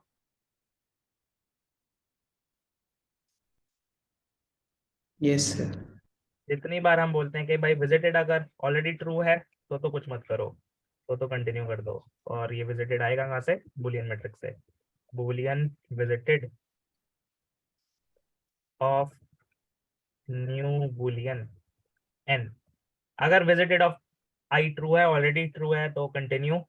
लेकिन अगर पहली बार मिल रहा है तो number of components plus plus और डीएफएस लगा दो, ताकि जो भी उस कंपोनेंट में है नोड्स वो सारे विजिट हो जाएं, ताकि वो दोबारा से फिर कंपोनेंट प्लस प्लस ना कर दे। अब फाइनली आपका अगर एग्जिस्ट करता है आंसर, अगर पॉसिबल है, तो आंसर होगा number of components -1, number of components -1। इसको प्लूरल कर देते हैं। ठीक है, चलाकर देखते हैं। काम बस इतना सही था कि नंबर ऑफ कंपोनेंट्स निकालने थे, लेकिन एक वो ये कॉर्नर केस जो था ना n-1 वाला, ये थोड़ा ट्रिकी था कि पॉसिबल ना हो तो क्या करें। डीएफएस जी डॉट पे लगेगा।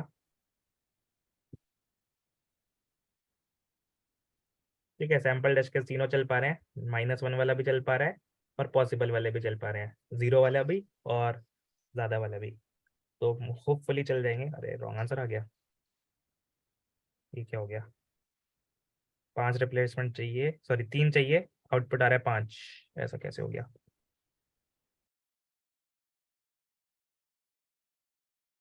कुछ गलत कर दिया क्या? अच्छा, यहाँ पे मैंने सिर्फ वो मैट्रिक्स सोच के सिर्फ सोर्स से डेस्टिनेशन ऐड करा है, डेस्टिनेशन से सोर्स भी ऐड होगा, अनडायरेक्टेड है ना। ठीक है, अब आ गया एक्सेप्टेड। वो छोटी मोटी गलती थी, वो कोड कॉपी पेस्ट मारा था ना उसमें थी। ठीक है, तो आई गेस ग्राफ क्लास तो सेम ही है, ग्राफ में तो कुछ एज सच नया है नहीं। ग्राफ अनडायरेक्टेड अनवेटेड ग्राफ है, और उसके बेसिस पर हम कंपोनेंट्स निकाल रहे हैं कैसे, डीएफएस लगा के। क्या ग्राफ क्लास तो सबको याद है, जिन्होंने भी सेकंड या थर्ड क्लास जब भी ये हुआ था तब हमने करी थी, ये तो समझ आ गई एटलीस्ट। यस अर्चित।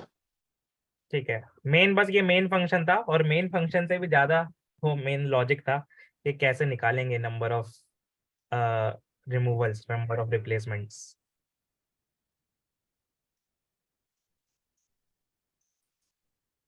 ठीक है, तो चीजें लिख देता हूँ कुछ कुछ नोट्स।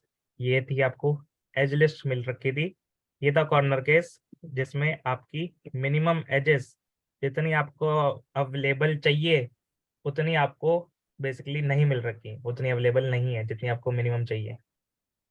और फिर आपने बोला कि अगर उतनी अवेलेबल हैं तो जितने मेरे पास डिस्कनेक्टेड कंपोनेंट्स है उतने निकाल लो, और कम से कम कितनी रिप्लेसमेंट लगेंगी, डिस्कनेक्टेड कंपोनेंट्स -1 आपकी रिप्लेसमेंट्स लगेंगी। अब वो रिप्लेसमेंट कहीं से भी आए, मुझे ये पता है मेरे पास है एजेस अवेलेबल, तो वो कहीं से ना कहीं से तो आ ही जाएंगी। अगर मैं बोल रहा हूँ मेरे पास 10 एजेस अवेलेबल हैं, मेरे को तो 9 ही चाहिए थी, तो ऑब्वियसली मेरे पास एजेस तो अवेलेबल हैं, ये 9 भी होता तो भी अवेलेबल थी मेरे पास, मेरे को तो 9 ही चाहिए पूरे के पूरे ग्राफ को कनेक्ट करने के लिए। और अभी पूरा ग्राफ 3 एजेस की वजह से कनेक्टेड नहीं है, तो वो 3 कहीं ना कहीं से तो आ ही जाएंगी, बल्कि एक एक्स्ट्रा ही पड़ जाएगी तब भी। तो मैं क्या बोलूंगा कि भाई 3 आ जाएंगी तो 3 रिप्लेसमेंट ही है। तो number of disconnected components -1 is the minimum edges, minimum replacements to make the graph connected, minimum replacements to make graph connected.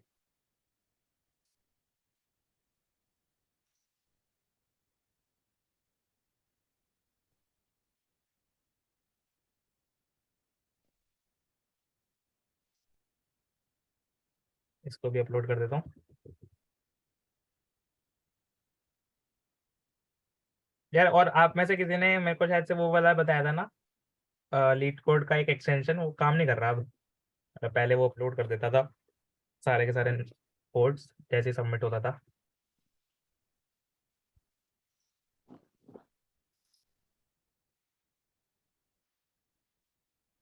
वैभव शायद से आपने बताया था जितना मुझे याद आ रहा है, या आपने कोई और एक्सटेंशन बताई थी। कौन सा एक्सटेंशन? ये मृणाल किस नाम से बोल रहे हो? वैभव बोले मैंने तो। हाँ मतलब मैं दूसरे आईडी से हूँ, दोस्त के आईडी से हूँ, आज अच्छा, बाहर आया हूँ। हाँ एक लीड कोड वाली एक्सटेंशन थी, जिसमें जैसे ही मैं लीड कोड पे सबमिट मारता हूँ वो वाला कोड गिटअप पे चला जाता है। नहीं, मैंने नहीं दिया था अर्चित को। अच्छा, किसी और ने बताया होगा फिर वो, शायद से मुकेश ने बताया था।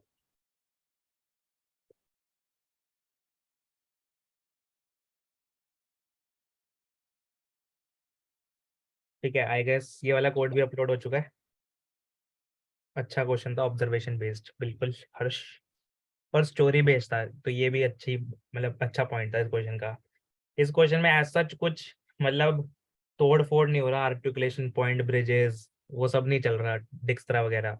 सिंपल सा एक डीएफएस का क्वेश्चन है, लेकिन यही तरह के क्वेश्चंस अच्छी कंपनीज पूछेंगी, अगर जो ऑनेस्टली आपकी नॉलेज टेस्ट करती हैं, वो वाली कंपनीज इस तरह के क्वेश्चन पूछेंगी।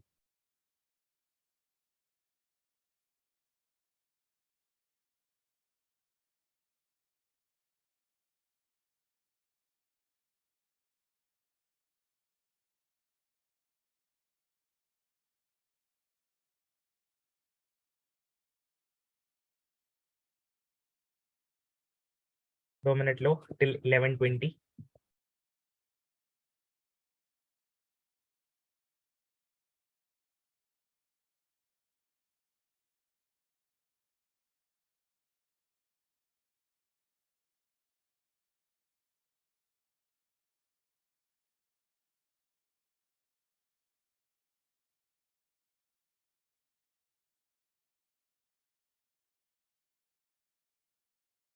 और जो अगला भी क्वेश्चन मैंने अभी शेयर किया है, वो भी इतना प्यारा क्वेश्चन है ना, मतलब हैमिल्टोनियन के बाद सॉरी जो आएगा, इतना प्यारा क्वेश्चन है।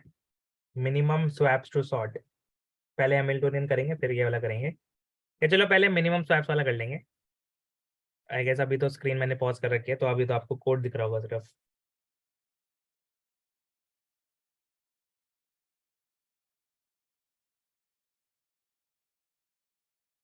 जो मैंने दूसरा क्वेश्चन भेजा है जो अभी सबमिट नहीं करते कोई सा भी क्वेश्चन क्लास के बाद करते हैं, वो एक बार वो क्वेश्चन रीड करो, कहीं से भी आपको लगेगा ही नहीं वो ग्राफ का क्वेश्चन है। मिनिमम स्वैप्स नाम का प्रॉब्लम।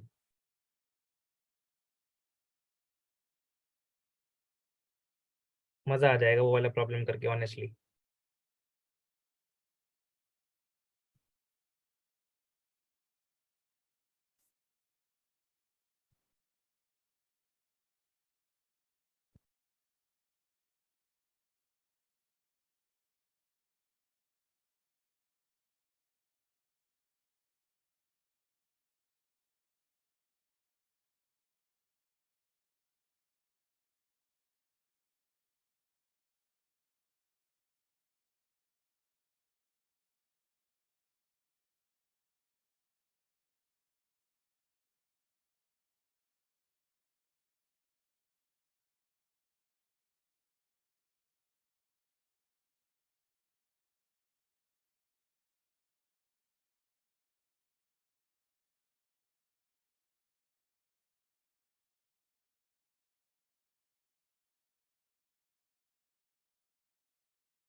एक तो ये मिनिमम स्वैप्स टू सॉर्ट है, और एक और है वो वाला पहले करना चाहिए हमें।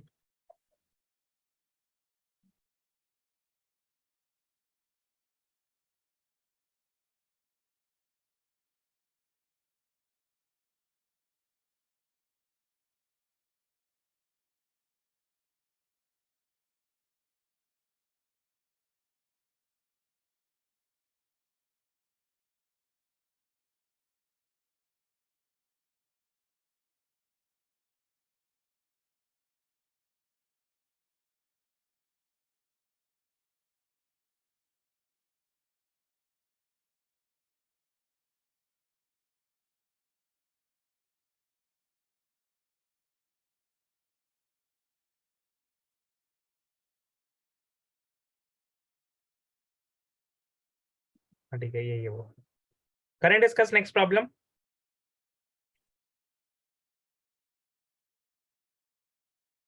यस।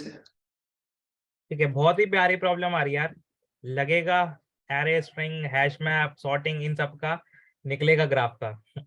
तो minimum swaps to sort question का नाम है। ग्राफ नहीं तो एटलीस्ट डीएफएस तो बोलना ही पड़ेगा कि डीएफएस का क्वेश्चन है, ग्राफ ना भी बोलो। मतलब बहुत लोग बिना ग्राफ पढ़े भी ये क्वेश्चन सॉल्व कर लेंगे, बट है बहुत ही प्यारा क्वेश्चन। बहुत ही छोटा सा है क्वेश्चन। क्या कह रहा है, आपको एक एरे मिल रखी है एन डिस्टिंक्ट एलिमेंट्स की, मतलब कोई भी एलिमेंट डुप्लीकेट एलिमेंट नहीं होगा इस एरे में। और आपको करना क्या है, आपको इस एरे को सॉर्ट करना है। लेकिन सॉर्ट करने के लिए कम से कम कितनी स्वैपिंग्स लगेंगी वो आपको बताना है, काउंट उनका। स्वैप किन्हीं भी दो इंडिसेस के बीच में कर सकते हो। और सॉर्ट कैसे होगी, सॉर्ट होगी इंक्रीजिंग ऑर्डर में, स्ट्रिक्टली इंक्रीजिंग ऑर्डर में, क्योंकि स्ट्रिक्टली इसलिए बोल रखा है क्योंकि सारे एलिमेंट डिस्टिंक्ट है। तो अगर मान लो मैं बोलता हूँ कि आपके पास एरे है, थोड़ा सिंपल टेस्ट केसेस से शुरू करते हैं। मान लो एरे है 2 8 5 4। तो इस एरे को सॉर्ट करेंगे तो क्या एरे बननी चाहिए, पहले तो ये बताओ इंक्रीजिंग ऑर्डर में। 2 4 8 4 2 4 5 8। और इस एरे में, इस एरे को इस एरे में कन्वर्ट करने में कम से कम कितने स्वैप्स लगेंगे ये भी बताना है। तो क्या लग रहा है, 1। एक स्वैप लगेगा। 1 तो एज इट इज है। और आपका कहाँ गया दूसरा एलिमेंट, 5 एज इट इज है। बस 8 और 4 में एक स्वैप कर दो, तो एक स्वैप लगेगा 8 और 4 के बीच में, और काम हो जाएगा। मिनिमम स्वैप्स एक तो लगने ही वाला है। तो ये तो थोड़ा इजी टेस्ट केस था, थोड़ा थोड़ा मुश्किल धीरे धीरे करेंगे। मान लो दूसरी एरे है 10 19 6 3 5। 10 19, फिर आपका है 6 3 5, 6 3 5। और आपको इसको सॉर्ट करना है। तो पहली बात तो अगर सॉर्ट कर दूंगा तो एरे क्या बनेगी, 6 3 5 ही था ना, हाँ। क्या बनेगी, 3 5 6 10 19 3 5 6 10 19। तो क्या लग रहा है इस एरे को सॉर्ट करने में कम से कम कितनी स्वैपिंग्स लगने वाली है। आंसर देख तो ले लिया, देख ही लिया 2 होगा। इतनी जल्दी तभी आ सकता है जब देख लिया हो। 6 तो एज इट इज रहेगा, 3 किसकी जगह आ रहा है 10 की जगह, 10 किसकी जगह आ रहा है 3 की जगह, 19 5 की जगह, 5 19 की जगह। तो एक तो 10 और 3 में स्वैपिंग कर दो पहली स्वैपिंग, और एक 19 और 5 में कर दो दूसरी स्वैपिंग, तो 2 स्वैप्स में काम हो जाएगा। ये तो ऐसा लग रहा होगा कि भाई यही तो करना है कि बस स्वैप काउंट कर लो, मतलब कुछ ब्रूट फोर्स ऐसा लग रहा होगा कि हो जाएगा, है ना। मतलब पहली फील तो यही आती है, हो जाएगा कुछ ना कुछ करके, तो सॉर्टिंग वगैरह देख के कंपेयर करके काम हो जाएगा। बट जब जैसे ही थोड़ा और मुश्किल होने लगता है ना क्वेश्चन, फिर डिफिकल्टीज आती हैं। मान लो मैं बोलता हूँ एग्जाम्पल नंबर 3, वो है आपका इनपुट दे रखा है 8 8 या फिर 8 नहीं, मान लो 3 1 2 3 1 2। इस एरे को सॉर्ट करने में कम से कम कितनी स्वैपिंग चाहिए? पहले तो एरे जो बनेगी वो बताओ। 1 2 3 1 2 3। अब मेरे को बताओ कम से कम कितनी स्वैपिंग चाहिए?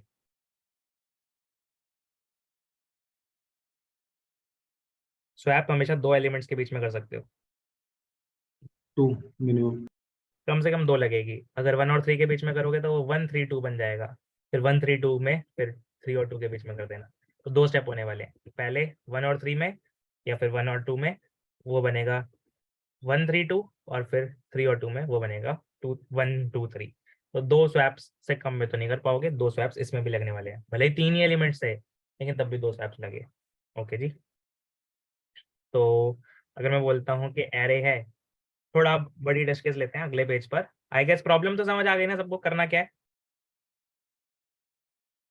हाँ जी। ठीक है, एक बड़ा टेस्ट केस लेते हैं। एग्जाम्पल नंबर 4, वो है आपका 10 40। मैं पहले इंडेक्सेस लिख देता हूँ, 0th index, first index, second index, third index, fourth index, fifth, six, seven, eighth. मान लो 9 वैल्यूज हैं एरे में। यहाँ पर आपका पड़ा है 20, मान लो 30। अभी देखना मत जैसे मैं बना रहा हूँ एरे को, वरना समझ आ जाएगा।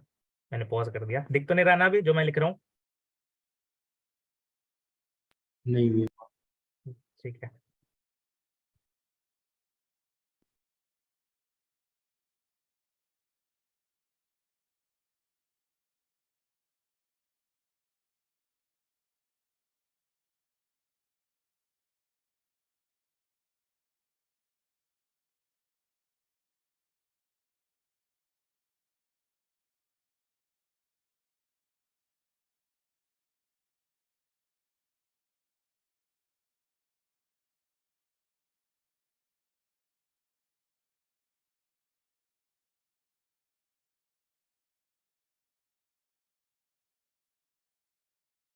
ओके, मान लो एक एलिमेंट और ऐड कर देता हूँ।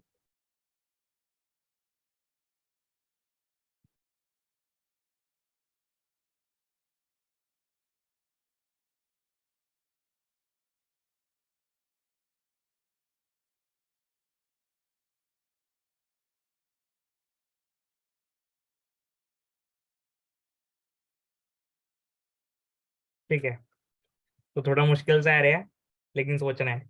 एक बार बस मेरे को कंफर्म कर दो, सारी वैल्यूज मैंने डिस्टिंक्टली लिखी है ना? 10 20 30 40 50 60 70 80 90 100। ओके, तो थोड़ा सोचो कि भाई क्या कर सकते हैं इस एरे को सॉर्ट करने के लिए।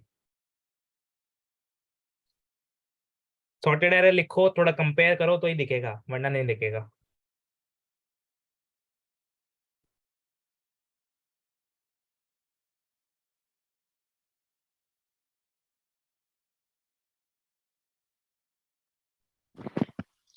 सर अर्जित, अब हाँ, एक बार वापस क्वेश्चन एक्सप्लेन कर सकते हो? मेरे को समझ ही नहीं आया क्या करना है इसमें। क्वेश्चन ये है कि आपको एक रैंडम अनसॉर्टेड एरे मिल रखी है, डिस्टिंक्ट ओके। है। आपको उसको सॉर्ट करना है, लेकिन सॉर्ट करने में ये नहीं बताना कि सॉर्ट, वो सॉर्टेड एरे क्या बनेगी वो कुछ नहीं है। बस क्वेश्चन है उसको सॉर्ट करने में कम से कम कितने स्वैप्स में आप उसको सॉर्ट कर सकते हो, वो आपको ओके। बताना। Swap, okay. 2 एलिमेंट्स को स्वैप करने का काउंट एक माना जाएगा, एक स्वैप। ठीक है। तो इस वाले में एक स्वैप लग रहा है, इस वाले में ये वाला पहला स्वैप, ये वाला दूसरा स्वैप लग रहा है, इस वाले में इन दो में पहले स्वैप, फिर इन दो में दूसरा स्वैप लग रहा है। तो ऐसे कितने स्वैप्स में आप काम कर पाओगे वो आपको बताना है।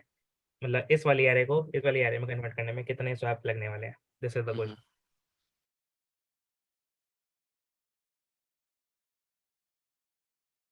क्या ऐसा तो मैं बोल सकता हूँ हमेशा आंसर पॉसिबल होगा ही होगा, हाँ या ना? नहीं, यस। नहीं बोल सकते, रुक जाओ, सोचने दो। हाँ, आंसर तो पॉसिबल होगा ही होगा, ये तो बोल सकते हैं एटलीस्ट।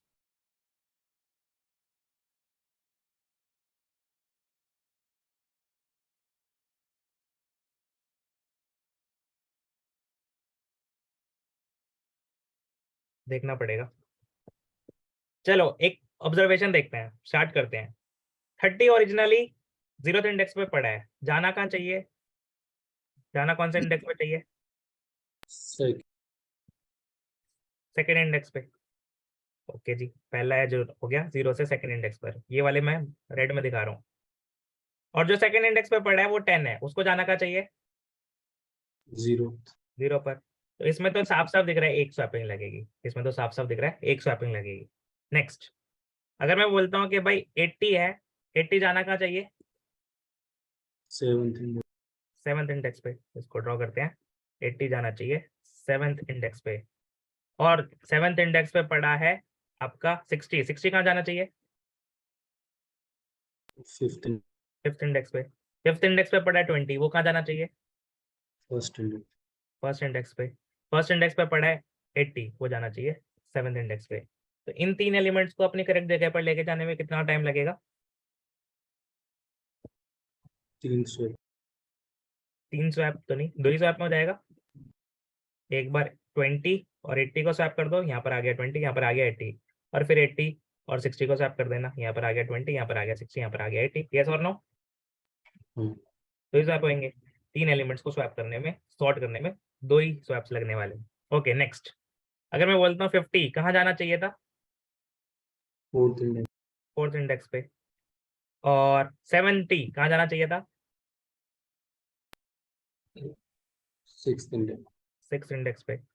6th इंडेक्स पे जो पड़ा है 40, वो कहाँ जाना चाहिए था? 3rd index. 3rd इंडेक्स पे। तो अगेन इन तीन एलिमेंट्स को स्वैप करने में कितना टाइम लगेगा? मान लो यहाँ पे 30 ना पड़ा होता, 40, रुक जाओ, ये तो 40 होएगा। मान लो ये आपका 40 ना होकर, मान लो ये 90 होता, और मान लो ये होता 40। अब मेरे को बताओ, तो यहाँ पर 50 को इधर भेजने में, मतलब कम से कम एक तो शिफ्टिंग चाहिए। 70 को इधर भेजने में एक शिफ्टिंग चाहिए। जो 70 की जगह पर पड़ा है उसको उसकी करेक्ट जगह पर भेजने में अगेन कम से कम एक तो शिफ्टिंग चाहिए। और जो 40 बेसिकली 90 की जगह पर पड़ा है उसको उसकी जगह पर भेजने में कम से कम अगेन एक शिफ्टिंग चाहिए। तो अगर मेरे को 4 एलिमेंट्स को शिफ्ट करवाना हो अपनी करेक्ट जगह पर, तो मिनिमम कितने स्वैप्स लगने वाले हैं, सोच के देखो। 3।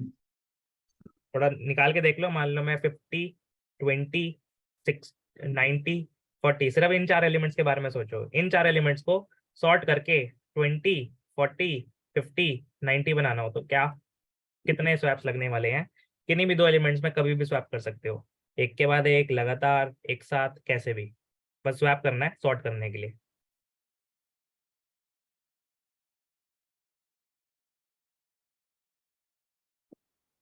एक एक एलिमेंट के बारे में सोचो। मान लो 20 को सबसे आगे लाना है, तो मैं एक स्वैप लगूंगा, 20 सबसे आगे आ जाएगा। अब 20 भूल जाओ।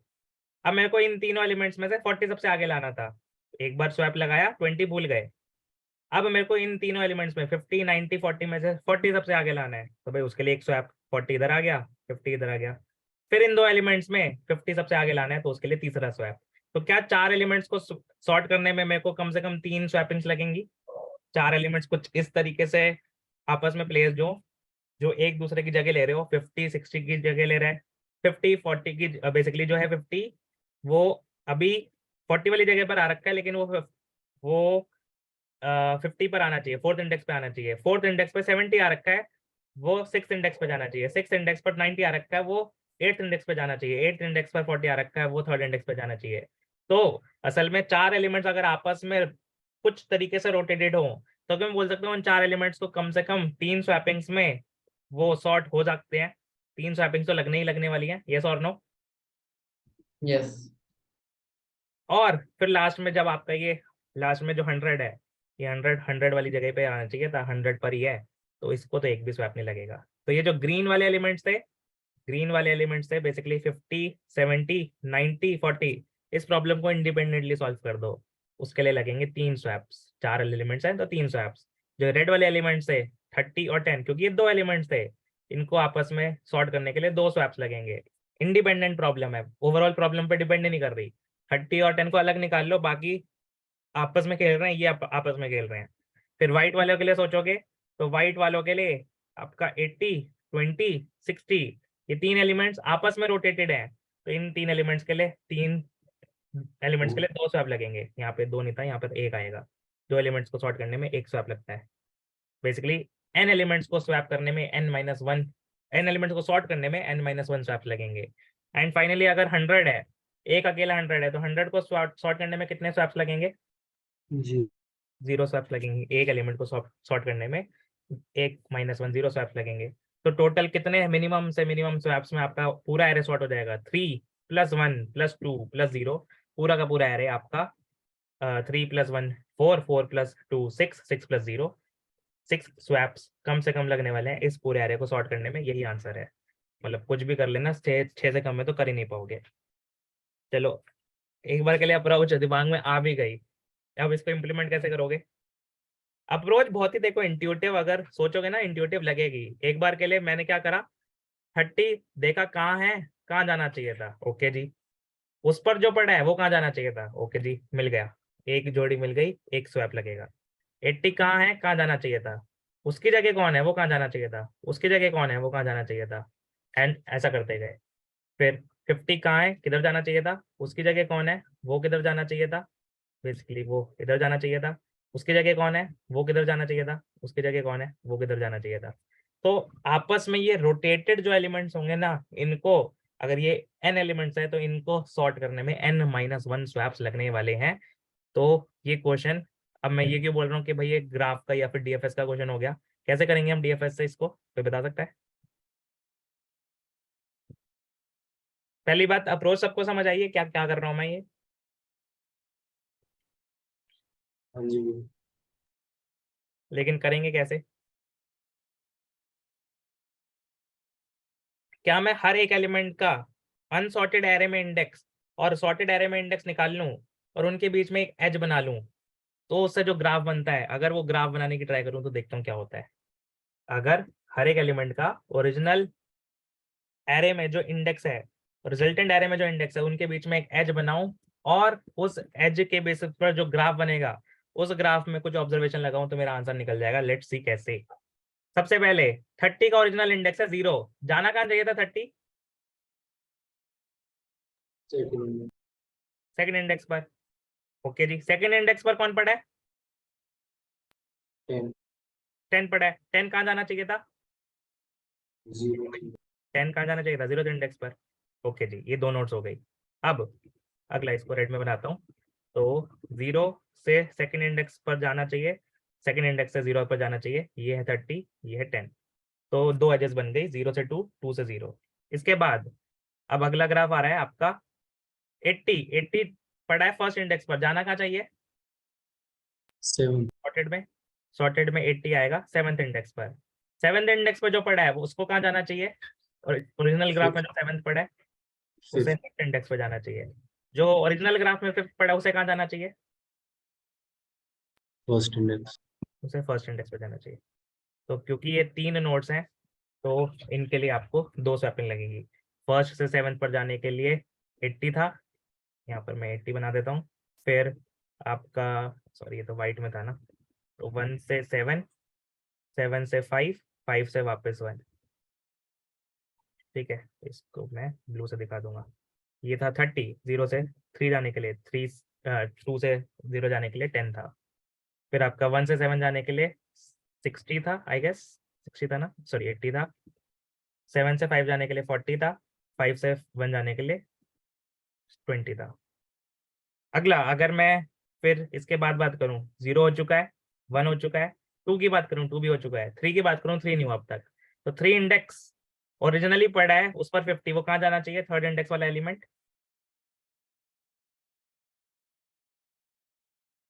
थर्ड इंडेक्स वाला कहाँ जाना चाहिए? फोर्थ इंडेक्स पर। फोर्थ फोर्थ इंडेक्स वाला कहाँ जाना चाहिए? जो ओरिजिनली फोर्थ पर है वो जाना चाहिए 6 सिक्स पर। जो ओरिजिनली 6th पर पड़ा है वो कहाँ जाना चाहिए? 8 पर। और जो ओरिजिनली 8th पर पड़ा है वो जाना चाहिए थर्ड पर, वो जाना चाहिए थर्ड पर। तो अब क्योंकि ये कुछ एलिमेंट्स है, ये है आपका 30, ये है आपका आई गेस 50, ये आएगा 70 और ये आएगा आपका लास्ट में ये जो एज है ये निकलेगी आपकी 20 के लिए। और क्योंकि 4 नोड्स हैं तो 4 नोड्स को अपनी करेक्ट जगह पर लेके जाने के लिए कितनी स्वैपिंग लगने वाली है? 3। 3 स्वैपिंग लगने वाली है। फाइनली 0 हो चुका है, आ चुका है 0 वाली नोड, 1 इंसर्ट हो चुकी है, 2 इंसर्ट हो चुकी है, ये रही 1, 2 का है 2, ये रही, फिर आपकी 3 इंसर्ट हो चुकी है, फिर आपकी 4 भी इंसर्ट हो चुकी है, 5 भी इंसर्ट हो चुकी है, 6 भी इंसर्ट हो चुकी है, 7 भी इंसर्ट हो चुकी है, 8 भी इंसर्ट हो चुकी है, फाइनली 9 बची है। तो 9 कहाँ पर है अभी हाल फिलहाल? 9 वाला नोड, बेसिकली 9 वाला नोड इनपुट में जो 100 है वो जाना का चाहिए, 9 पर ही जाना चाहिए। तो 9 से 9 के लिए तरफ ही सेल्फ एज बन जाएगी, सेल्फ एज को इग्नोर भी कर सकते हो। और ये एलिमेंट कौन सा है? 100। तो अगर मेरे को ओवरऑल ग्राफ में देख पा रहा है कि भाई ये एक कंपोनेंट है, इस कंपोनेंट में जो नंबर ऑफ एजेस हैं वो 2 हैं, ये एक कंपोनेंट है। या फिर नंबर ऑफ नोड्स की बात करें, पहले कंपोनेंट में अगर नंबर ऑफ नोड्स 2 हैं तो उस कंपोनेंट में सॉर्ट करने में कितने स्वैप्स लगने वाले हैं? 1। एक स्वैप लगने वाला है। कंपोनेंट का साइज हमें निकालना आता है, एक कंपोनेंट में कितनी नोड्स है हमें निकालना आता है, डीएफएस से निकाल लेंगे। दूसरे कंपोनेंट में अगर 4 नोड्स हैं, उन 4 नोड्स को सॉर्ट करने में हमें कितने स्वैप्स लगने वाले हैं? सॉरी 3 नहीं, तो 3 नोड्स को स्वैप करने में, सॉर्ट करने में 2 स्वैप्स लगने वाले हैं। अगर अगले कंपोनेंट में 4 नोड्स होती हैं तो 4 नोड्स को सॉर्ट करने में कितने स्वैप्स लगने वाले हैं? 3। 3 स्वैप्स। एंड फाइनली अगर आखिरी कंपोनेंट में एक ही नोड होता है, एक ही नोड को सॉर्ट करने में कितने स्वैप्स लगेंगे? 0। 0। तो आप टोटल ये स्वैप्स को ऐड कर लो, वही आपका आंसर है। तो कैसे आपने एक एरे की क्वेश्चन को एक ग्राफ का क्वेश्चन बना लिया, ये समझ आया आपको? हाँ जी भैया। कर लें अब सबमिट, मतलब सॉल्व। बस हर एक एलिमेंट का ओरिजिनल इंडेक्स निकालना है, वो इनपुट में कौन सा इंडेक्स पर था, और इसी एलिमेंट का रिजल्टेंट में सॉर्ट करने के बाद जो इंडेक्स बनेगा वो निकालना है। और उन दो एजेस, उन दो इंडेक्सेस के बीच में एक एज लगानी है, उन दो इंडेक्सेस के बीच में एक एज लगानी है। अब देखो वैसे तो ये एज डायरेक्टेड है, अनडायरेक्टेड भी बना दूंगा तो कोई फर्क पड़ रहा है? अगर ये एज में अनडायरेक्टेड भी बना दूंगा तो कोई फर्क पड़ेगा? मेरे को तो बस कनेक्टेड कंपोनेंट देखना है ना। 1 और 7, 1 से 7 की तरफ है या 7 से 1 की तरफ है, इससे फर्क पड़ता है क्या?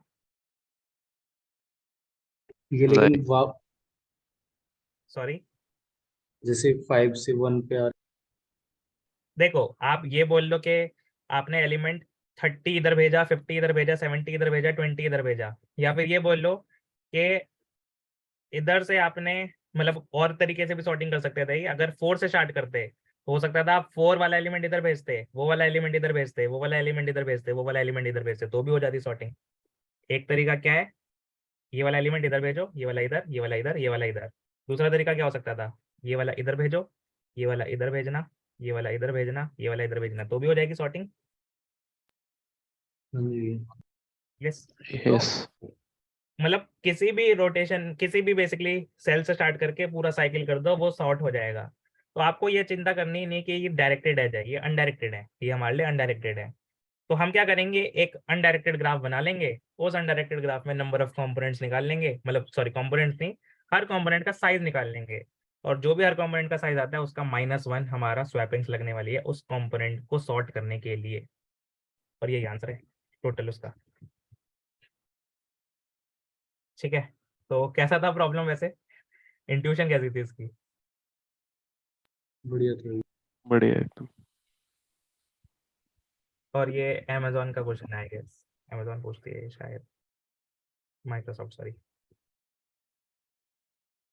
सो एक बेसिकली पहले तो ग्राफ बनाते हैं, उस ग्राफ को जनरली हम graph adjacency matrix, sorry adjacency list से बनाते हैं। तो एडजेसेंसी लिस्ट हमें चुरानी पड़ेगी, नंबर ऑफ आइलैंड्स वाले क्वेश्चन से चुरा लेंगे, या नंबर ऑफ प्रोविंसेस वाले क्वेश्चन से इनफैक्ट। वैसे बिना ग्राफ के भी कर सकते हो, लेकिन क्योंकि अभी हमें ग्राफ आता है तो हम ग्राफ से ही करेंगे, कि बिना ग्राफ से भी हो सकता है वो साइकिल निकाल कर, लेकिन उसमें हैश मैप लगेगा। तो हैश मैप कर लो या ग्राफ कर लो, आपके ऊपर है। अभी हम ग्राफ से करने वाले हैं।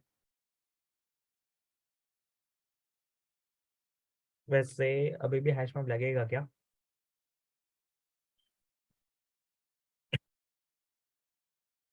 हम्म, देखो आपको इनपुट में एक एरे मिलेगी। ये क्या है इनपुट में, कौन सा क्वेश्चन कर रहे हैं? सॉरी मैंने गलत क्वेश्चन में कर दिया code. Minimum swaps to sort ये वाला क्वेश्चन है। हमें इनपुट में एक एरे मिलेगी। क्या मेरे को बेसिकली उस एरे का हर एक एलिमेंट का ओरिजिनल इंडेक्स और सॉर्टेड इंडेक्स चाहिए, दोनों इंडेक्सेस चाहिए ताकि उनके बीच में मैं एक एज बना पाऊँ? हाँ जी भैया। यस, तो एक नई एरे बना लेते हैं अभी के लिए। और वो नई एरे क्या होगी? पेयर की एरे। और उस पेयर में वो इंडेक्स पड़ा होगा, ओरिजिनल इंडेक्स, और वो सॉर्ट करने के बाद इंडेक्स तो आ ही जाएगा। और मैं सॉर्ट कर दूंगा बेसिकली वैल्यू के बेसिस पर। तो एक स्टैटिक क्लास पेयर बना लेते हैं ताकि मेरे को ओरिजिनल इंडेक्स और नया इंडेक्स बिना हैश मैप के पता लग जाए। या हैश मैप से बताऊं? बताओ किससे चाहते हो, किससे करें?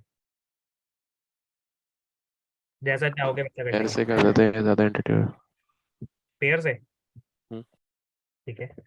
तो पेयर में हम एक तो इंडेक्स रख लेंगे, एक वैल्यू रख लेंगे, एक कंस्ट्रक्टर बना लेंगे इंट इंडेक्स। बस इसमें आपको ऊप्स आनी चाहिए, हैश मैप में आपको हैश मैप आना चाहिए इसमें लेकिन क्योंकि सॉर्टिंग करनी है तो आपको कंस्ट्रक्टर भी देना पड़ेगा जावा में एटलीस्ट, सॉरी कंपैरेटर। तो कंपैरेटर दे रहे हो इससे बेटर या तो हैश मैप ही कर लेते हैं, हैश मैप थोड़ा इजी है। देखो क्योंकि हमें ओरिजिनल इंडेक्स और नया इंडेक्स चाहिए ना। ओरिजिनल इंडेक्स तो मिल जाएगा आपको इनपुट एरे से। नया इंडेक्स निकालने के लिए आपको लूप लगाना पड़ेगा बार बार बार बार बार बार, उससे बेटर तो हैश मैप रख लो। तो हैश मैप रख लेते हैं ओल्ड इंडेक्स के लिए। Hash map of new hash map, सारी वैल्यूज पर लूप लगाते हैं 0 इंडेक्स से लेकर n-1 इंडेक्स तक।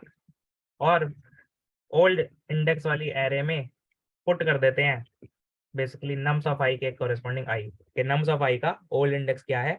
आई है। Is it clear? ये वाला चीज क्या करा हमने? हर एक एलिमेंट का ओल्ड इंडेक्स निकाल लिया, स्टोर कर लिया अपने पास। और अब क्या करेंगे? अब सॉर्ट कर देंगे एरे को। जैसे ही मैंने सॉर्ट कर दिया एरे को, क्या मेरे को अब हर एक एलिमेंट का न्यू इंडेक्स पता चल जाएगा? 10 का न्यू इंडेक्स 0, 20 का न्यू इंडेक्स 1, 30 का new index 2 and so on. Yes. Yes sir. अब मेरे को उन्हें न्यू इंडेक्स के बीच में और ओल्ड इंडेक्स के बीच में एक एज लगाना है। तो न्यू इंडेक्स 0 से लेकर less than nums dot length new index plus plus. Old index निकल जाएगा हैश मैप में से ओल्ड इंडेक्स डॉट गेट, या अब इसको आई और जे बोल देते हैं, आई, और ये हो जाएगा जे। जे है old index dot get nums of i. तो पुराना इंडेक्स क्या था, नया इंडेक्स क्या, उनके बीच में अभी दिखाया था हमने कि एज चाहिए। दोबारा दिखा देता हूँ। अगर पुराना इंडेक्स था 0, सॉर्ट करने के बाद वो सेकंड पर आ रहा है, तो मेरे को 0 और 2 के बीच में एक एज चाहिए, अनडायरेक्टेड एज चाहिए ऑब्वियसली। सो ग्राफ में हम क्या करेंगे? जो ग्राफ हमने बनाया है, अभी तक बनाया नहीं है तो बना लेते हैं। Graph G is equal to new graph of size n, जहाँ पे n है आपका arrays dot length, nums dot length. इस ग्राफ में हम एक एज ऐड कर देते हैं आई और जे के बीच में। वैल्यू से फर्क नहीं पड़ता, एक बार सॉर्ट कर दिया वैल्यू से फर्क नहीं पड़ता। मेरे को बस वो एजेस, इंडेसेस के बीच में एज चाहिए। जो एज चाहिए वो इंडेसेस आई और जे के बीच में चाहिए, ओल्ड एज और न्यू एज, ओल्ड इंडेक्स और न्यू इंडेक्स के बीच में। अब जैसे ही मेरा ग्राफ तैयार हो गया, मेरे को क्या करना है? As soon as the graph is ready, क्या मेरे को हर कंपोनेंट का साइज चाहिए? यस। हाँ जी भैया। साइज के लिए साइज वाला लूप लगा देते हैं, मतलब साइज वाला डीएफएस। हर बार जब भी कॉल लगाएंगे विजिटेड होगा तो 0 रिटर्न कर देंगे, वरना साइज को 1 लेकर सारे कंपोनेंट्स का साइज ऐड करके रिटर्न साइज कर देंगे। एक कंपोनेंट का साइज चाहिए मुझे, एक कंपोनेंट में कितनी नोड्स हैं। तो इंट इनिशियली आंसर 0 होगा, बूलियन विजिटेड बनाएंगे, Boolean visited components get connected components की तरह कोड होने वाला है। अब इसको एन बोल देते हैं, बहुत सारा नम डॉट लेंथ यूज हो रहा है, हर जगह एन कर देते हैं। देखो मेन तो लॉजिक था, ये तो बस सिंटैक्स पता होना चाहिए इन सब चीज़ों का, तो ये हो जाएगा क्वेश्चन। इसको अभी के लिए बंद कर देता हूँ ग्राफ को।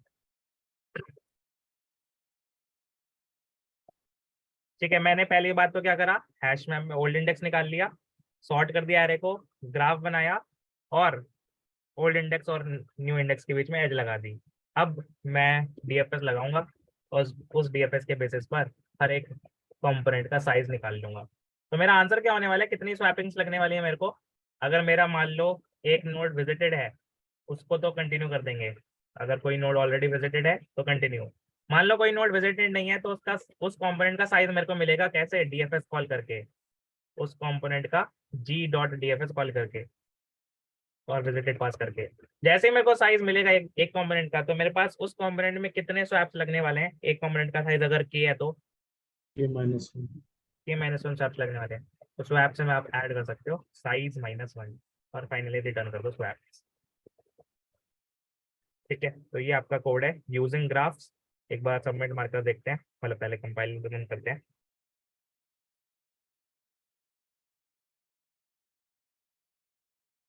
सैंपल टेस्ट तो पहले में ही चल गया, सबमिट मारेंगे। ऐसी क्यों फील आ रही है, पहली बार में चल गया। ओके, सो ये कोड है विद ग्राफ्स। मैं विदाउट ग्राफ्स वाला भी कोड दिखा देता हूँ, मतलब जो मेरा ऑलरेडी सबमिटेड कोड था। पहले तो विद ग्राफ्स वाला देख लो। विद ग्राफ्स में ये वाला काम एक्स्ट्रा है, ये वाला कोड तो हम ऑलरेडी कर चुके हैं। हर कंपोनेंट का साइज हमें निकालना आता है।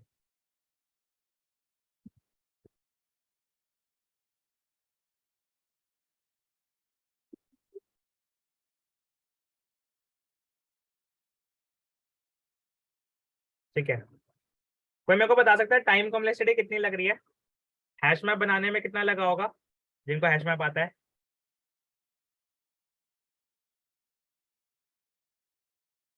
अभिषेक, अनंत, गौरव, हर्ष, कोई भी अनम्यूट करके बता दो। n लगेगा। Order of N. एक बार हैश मैप बना लिया, उसके बाद ग्राफ को बनाने में कितना टाइम लगेगा, n+e। n+e, जहाँ पे e आपका e कितना हो सकता है, e तो कुछ भी हो सकता है गैस, n² तो नहीं जाएगा, लेकिन इसमें कितना जाएगा, थोड़ा सोच के देखें तो। हर एक इंडेक्स के लिए एक ही तो एज होगी, अगर हर एक इंडेक्स के लिए एक ही एज होगी तो क्या ई भी एन ही जाएगा। हर एक इंडेक्स एक ही एज से कनेक्टेड होगा, या तो खुद से ही या फिर किसी और एज के थ्रू। देखो इस पूरे ग्राफ में 10 नोड्स हैं, तो क्या 10 ही एजेस हैं, ध्यान से देखना। 1 2 3 4 5 6 7 8 9 10, यस और नो। Yes sir. तो अगर 10 ही एजेस हैं तो आप n+n ही बोल सकते हो, यानी इसको भी n ही बोल सकते हो, order of n, n+n edges, क्योंकि n के बराबर ही है, n² नहीं है कभी भी वो। और तीसरा फिर आपको डीएफएस लगाना है, डीएफएस लगाना भी n ही है, क्योंकि वैसे तो n+e होता है, लेकिन e n के बराबर ही है, e = n, इसलिए तीनों ही ऑर्डर ऑफ n है। तो टाइम कॉम्प्लेक्सिटी लीनियर है, सॉर्टिंग से भी बेटर है। नहीं, सॉर्टिंग करिए तो सॉर्टिंग की हो गई n log n, तो वैसे तो overall time complexity n log n जाएगी। और स्पेस, क्योंकि हम ग्राफ बना रहे हैं तो स्पेस आपका n+e, बट वो भी अगेन n ही आएगा, लीनियर, और हैश मैप के लिए वजह से भी लीनियर। कोड की वजह से ये प्रॉब्लम अच्छा नहीं था, ये लॉजिक की वजह से इम्पोर्टेंट था। इसका आर्टिकल प्लीज रीड करना, आर्टिकल बहुत ही प्यारा लिख रखा है जीएफजी ने, मतलब जिसने भी लिखा है जीएफजी पर। ये आपकी लव अकबर की शीट का क्वेश्चन है, अगर किसी को मतलब ये सुन के थोड़ा बहुत क्वेश्चन के ऊपर वो आ जाता है कि हाँ भाई अच्छा क्वेश्चन है।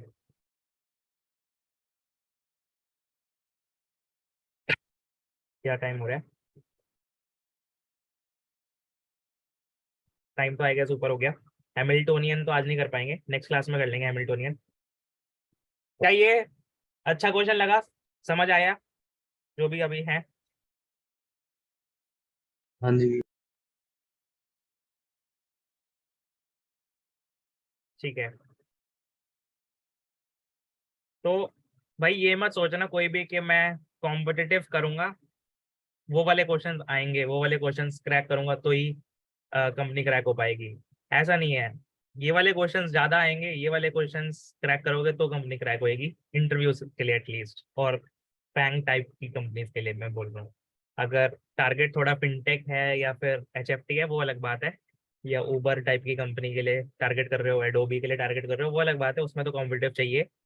But if you are targeting main main stream वाली कंपनीज, जो यूजुअली लोग जिसके लिए सबको मतलब ब्रेन, वो क्या बोलते हैं उसे, ब्रेन ब्रेन वॉश कर रखा है, अगर उन्हीं कंपनीज के लिए ट्राई करना चाहते हो तो इस तरह के क्वेश्चन ज्यादा फोकस करने पड़ेंगे।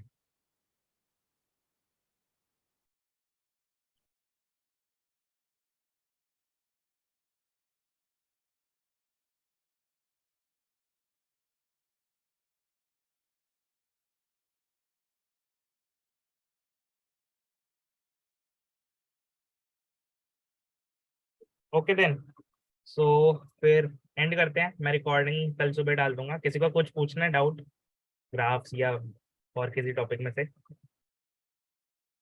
सर एक डाउट था, मैं स्क्रीन शेयर करता हूँ, 1 मिनट।